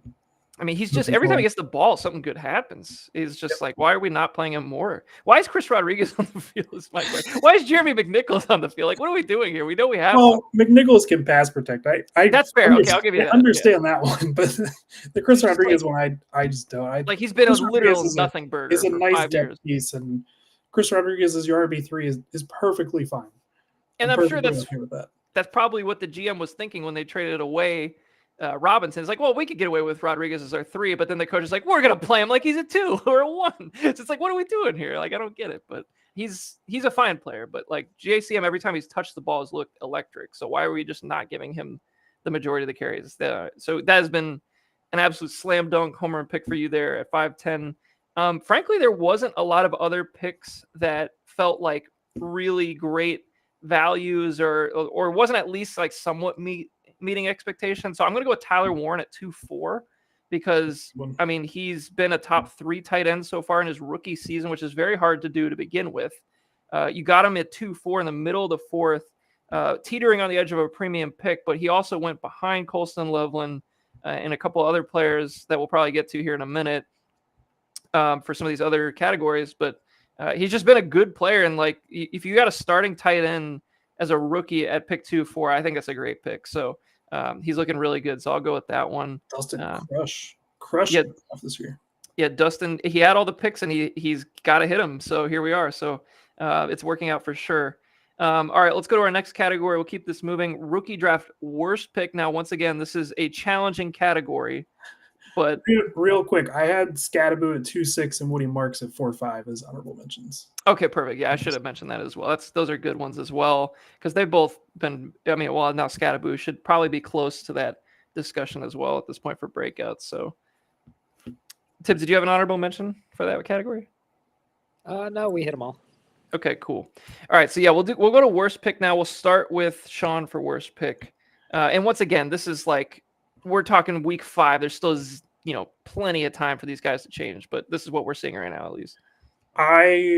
The first guy on my list is a guy on my team. I just, you know what? Fuck it, I'm not going to talk about that one because it's too early.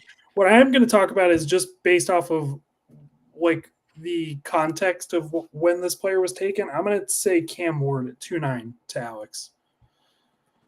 I mean, it has not fantasy wise for Cam Ward. And when you trade Puka for nothing 2025 for 1-9, 2-9, and 3-9, and you take a receiver that's really not playing that much, although he looks fun when he gets the ball, and then your next pick is a quarterback when you've got like you don't have any reason to play a quarterback because you've got Patrick Mahomes on your team. Like what are we doing?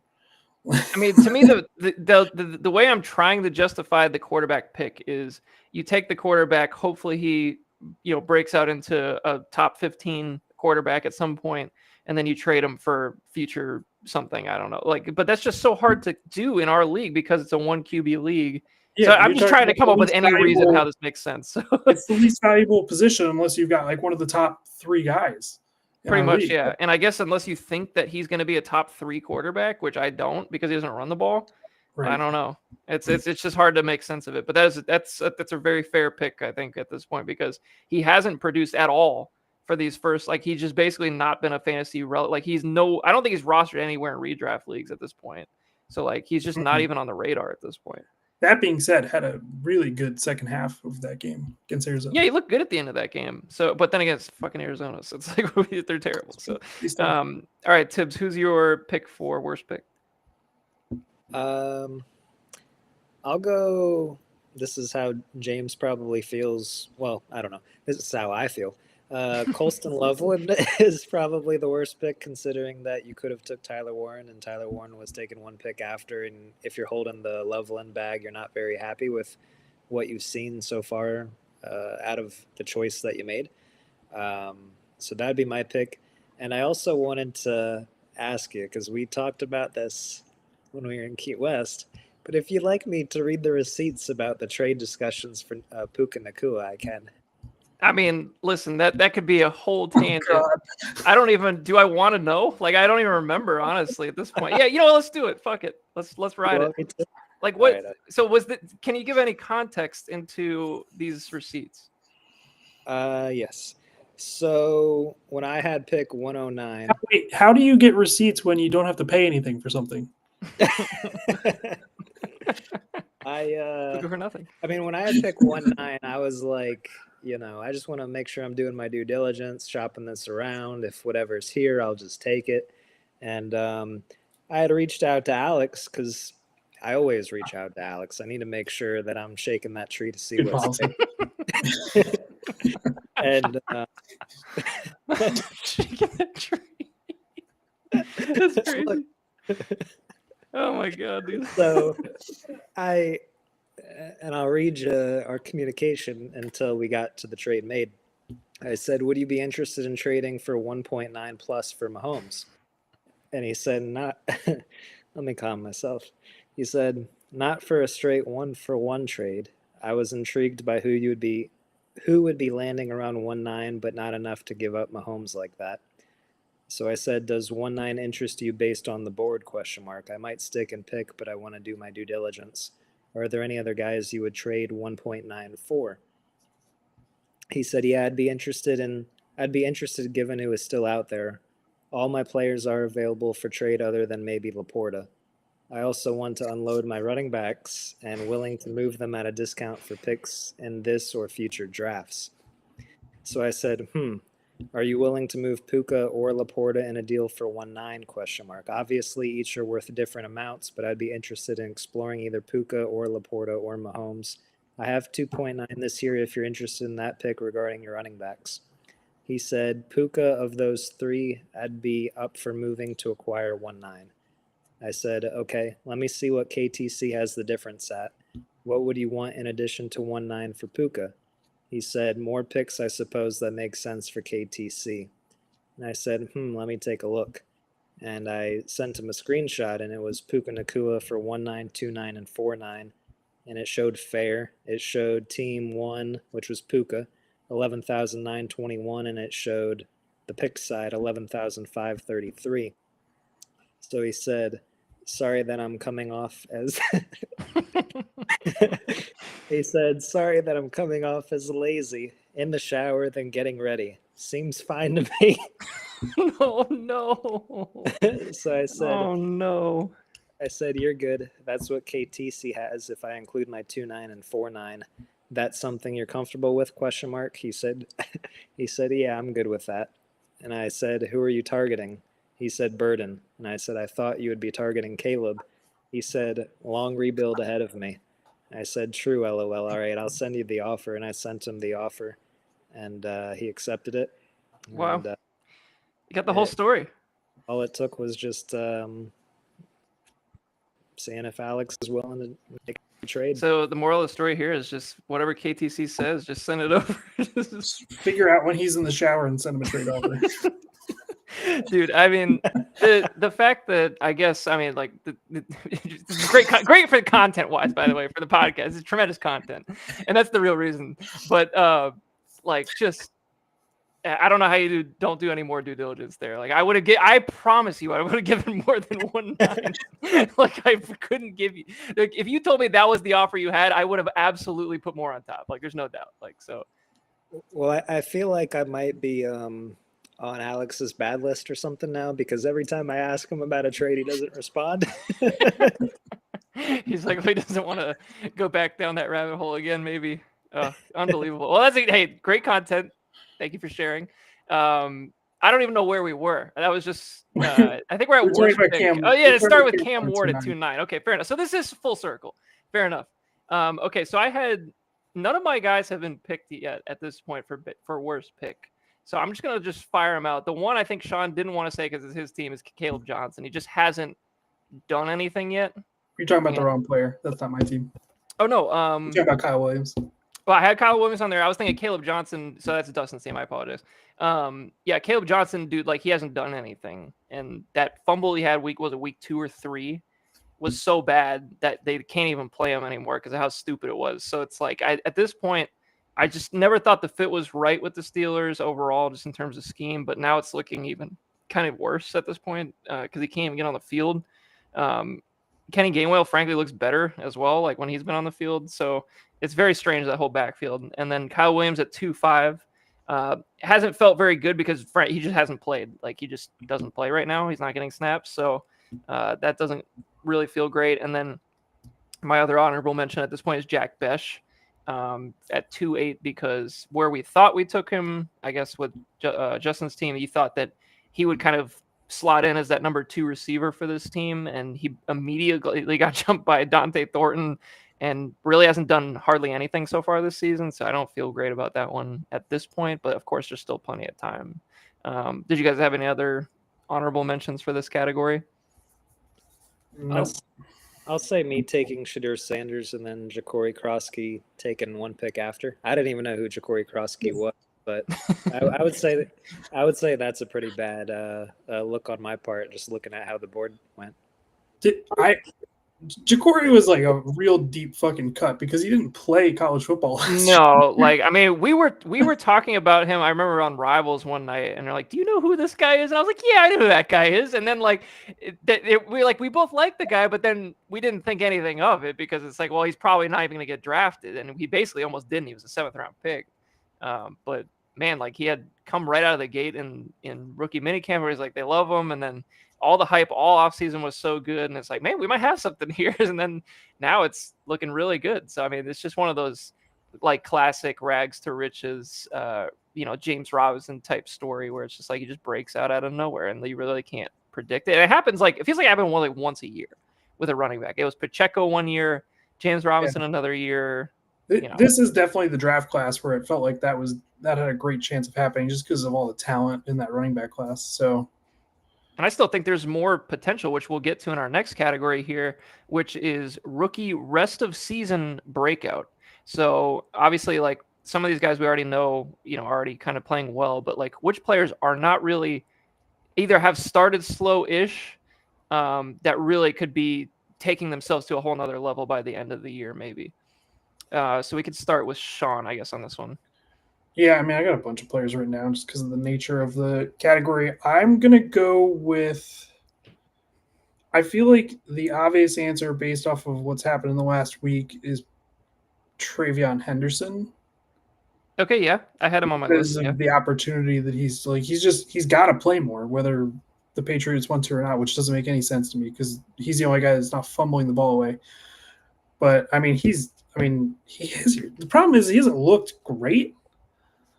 So no, I mean, like the thing that he was billed at, like Tibbs mentioned earlier, that he was supposed to be a great pass protector. He's been terrible at that, so I don't know what's going on there either. Mm-hmm. Yeah, I don't know, but I mean, the opportunity is going to be there. So, and the offense is pretty good outside of that. Like they've been moving the ball.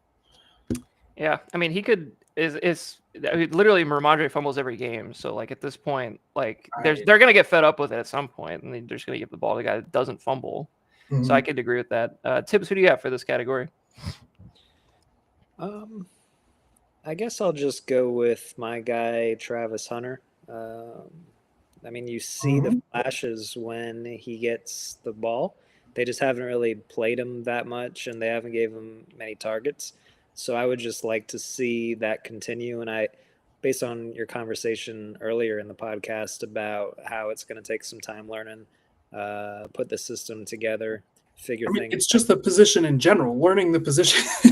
It's not even the playbook. It's literally like the guy played DB and learned DB, but like he never learned the receiver position or like the nuances of any part of that until getting to the pros. Yeah, so I would like to see that, he turns out to a breakout second half season.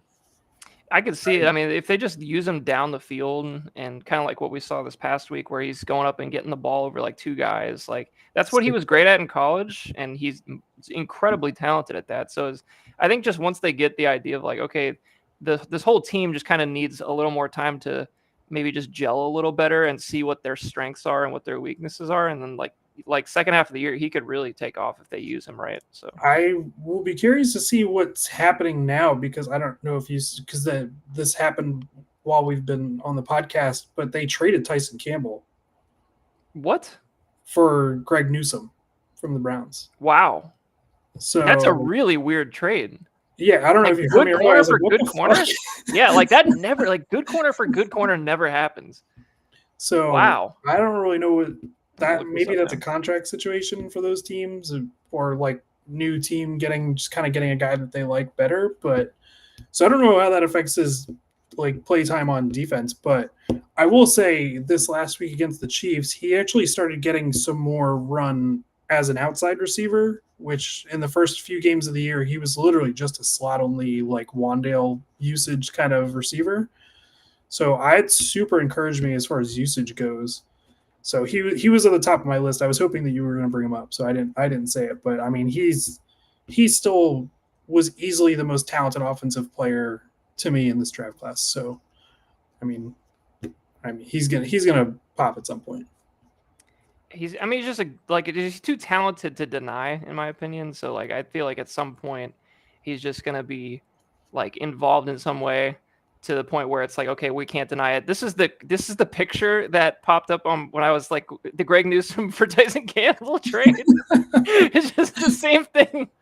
They're just the same exact things. I couldn't not share it, and now I don't know how to unshare it, so it's going to be on the podcast for the entire rest of this podcast. So my pick for rest of season breakout, and he's kind of already broken out like a little bit, but I think he has a chance to be like potentially league winning. Is Cam Scatterboo. He's basically taken over that backfield with I'm blanking on the name. Tyrone Tracy. That's right. Singletary is not a thing anymore. So basically, with Tracy being out, kind of like banged up, it's given Scatterboo that chance to be that every down role, and he's been very good at all three phases of the game at this point. And I think that gel between him and Jackson Dart and Dable, where they have this like three bromance thing going on, like it's going to be really hard to keep him off the field at this point. So. That's just kind of gross. Like every time I watch it, like every time I watch them play, like I'm fascinated because it's just like they're so like you got a TikTok quarterback with like a bulldog type running back, and then Dable, like he's just like I don't even know the whole thing is so strange, but it kind of works. Like it's just kind of makes sense to me. Have you heard what the footballers nicknamed Scatterboo? I have not. They just call him the Crayon Eater. The Crayon Eater. Oh my god! Which is so. I mean, he's such a typical like football stereotype guy. Yeah, I mean, like he is such a throwback guy. Like he's like an all-star type of like banging type, running back with the dog in him to go block. He literally pancaked a defensive end this past week, which is just unreal. How many times have you seen that highlight in like the last 3 days? I would say I've seen it a lot, and I love seeing it. Like it's one of my favorite things to watch. Like seeing a 5'9" running back take out a defensive end is incredible. So like you can't there's something special there, and I really, as long as he doesn't get hurt, like he could truly like be that 20 carry a guy in a close game and win you games because of his volume. He's not really an explosive runner to the point where he's going to be breaking off 20 and 30 yarders or anything, but he's going to get you those 15 hard yards, and he's a good receiver and he can block. He's not coming off the field. He seems like a guy in his spare time. He'd just try and still like teach himself how to pass a concussion test. And just like it's like not failing a drug test, he would just not fail a concussion test. That's incredible. Like, could you imagine like him just like that thing where they like do this and he's like, I'm gonna pass this thing. I'm locked in, baby. I'm gonna pass this test. I gotta make money on this. And what I hate though is like I wish he was on my team. Like he's like a guy I just want to have on my team because he's just fun to watch. I think I'm the only guy in America that just isn't a fan because like I'm the Tracy owner in Dynasty and I'm like, fuck this guy. It's like, wait, this should be Tyrone. This should be my guy. I will say I do want to wait one more week because Tracy is back without an injury designation for this Thursday night game. Okay, fair. And Scadaboo fumbled last week, and before Tracy got hurt, he did get the first run at running back before that happened. True. So I just want to see the usage. I think eventually this is going to be Scadaboo's backfield as the majority, but I'll be curious to see what they do to start out with. Yeah, I don't think Tracy's not going away because he is excellent on third downs, and he's a more explosive player in general. So I don't feel like he's just going to like fall out of favor entirely. So, okay, so that is going to conclude our superlatives. We'll go quickly through some of these games for this week and do a very fast recap of last week's game. Due to time here, but that was great discussion, lots of fun stuff to talk about so far this season. So going back to last week, we had Armadillos versus Lambs, 156-91, kind of a what seems to be like an expected win in that scenario. 156 has kind of been a number I've been kind of hovering around for most of the year, at least for my team. So I'm pretty happy with the output there for sure. Muskrats long gamers. Actually, Muskrats got to 102 points last week, which is always impressive when that happens. 21 points at the New Orleans defense. I just quickly will mention that. And then a good performance from Pat Mahomes for 30. So that's basically how you get there with that and the Laporta touchdown as well. And then we had Bombers Plague, which was a closer game than I was expecting, only being a 9-point difference there. We had a big Tua game there for the Bombers, and he kind of just squeaked out that win to get to 4-1. By the way, 4-1 Bombers.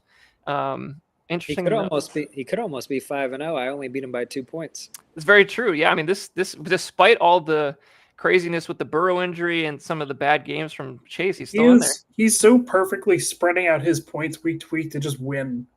Hey, and you know what? That's great management right there.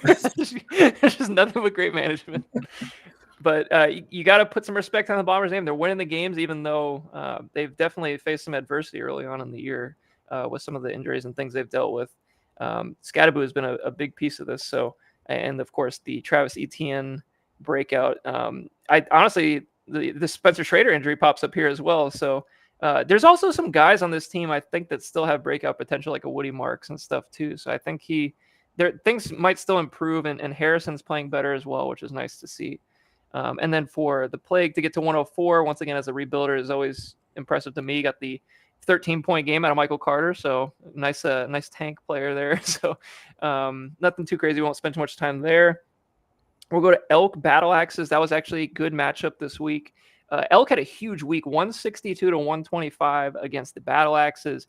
A 36-point performance out of CJ Stroud, which on the last week's show, we talked about Stroud being kind of like a breakout candidate in that great matchup.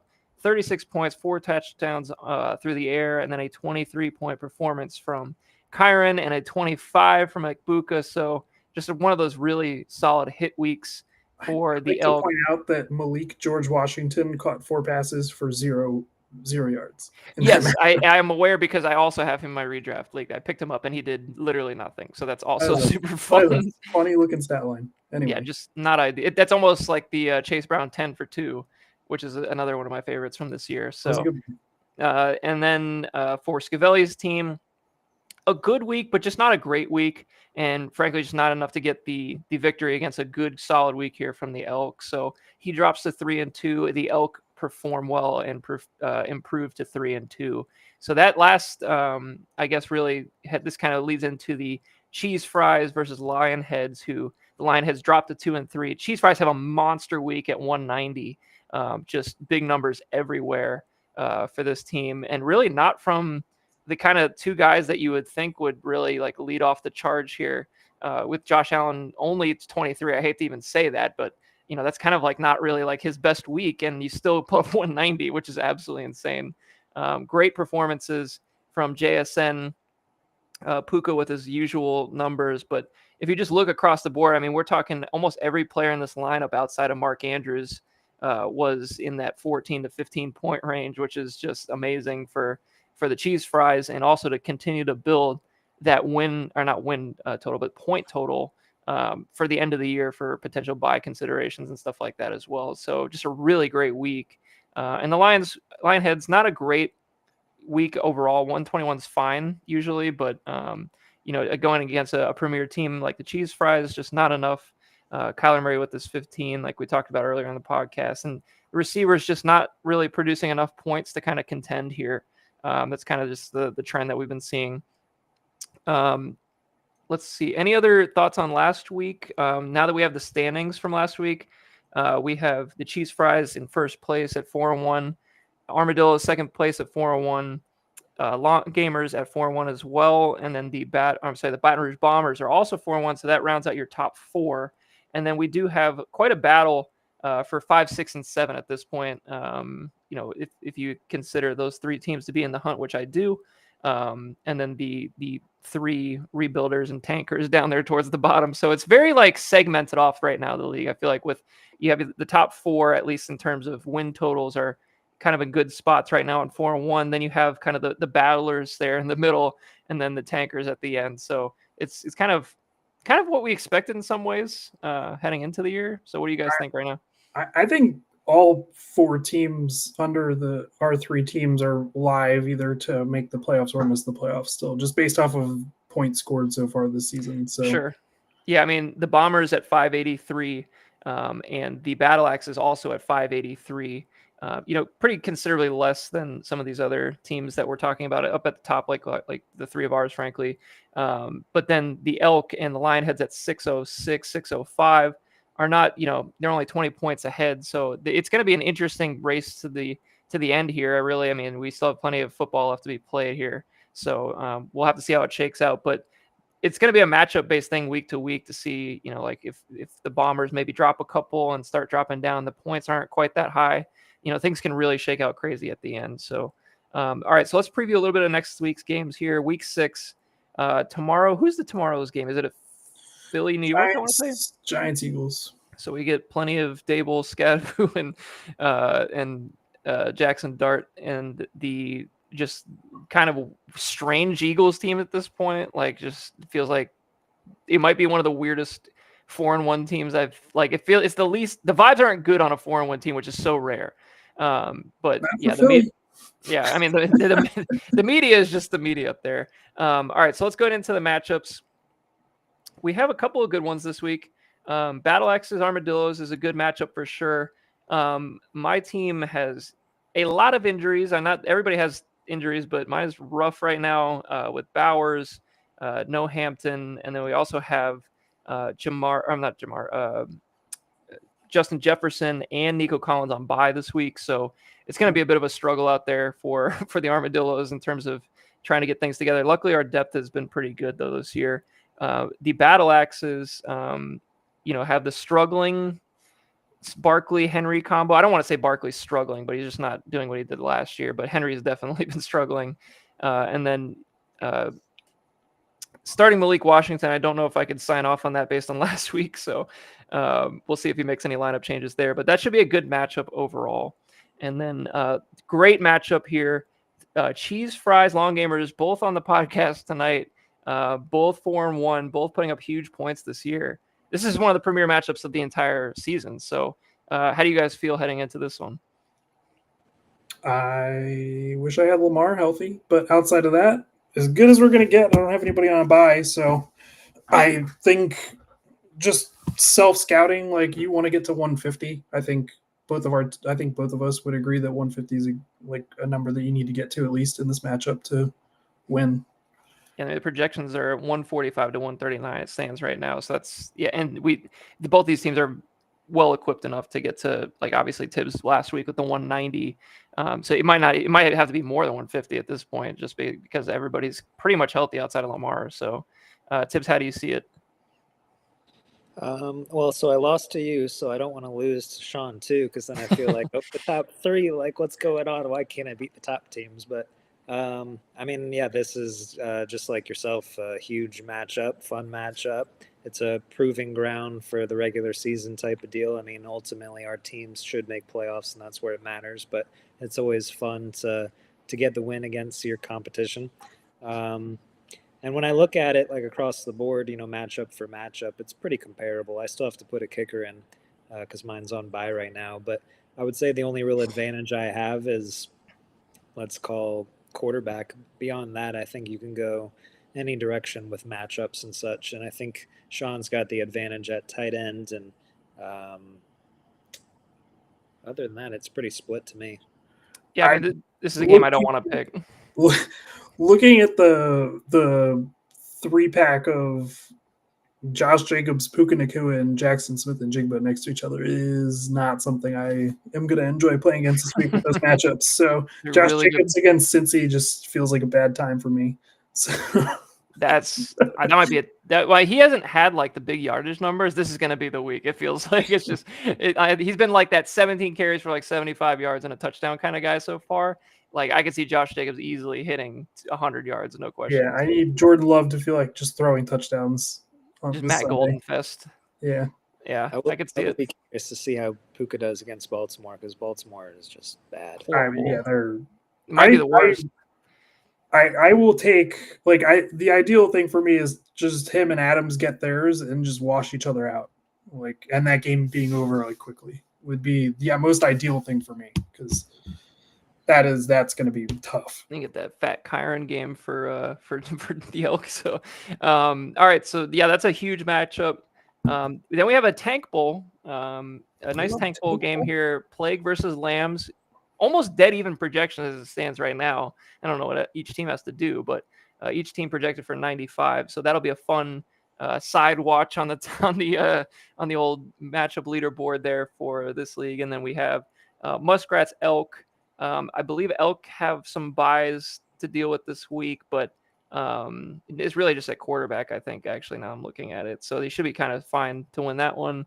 And then the Bombers versus Lionheads, which I think is a very important matchup for just overall season standings for the end of the year specifically, when we start kind of hashing out those, 4, 5, and 6 spots.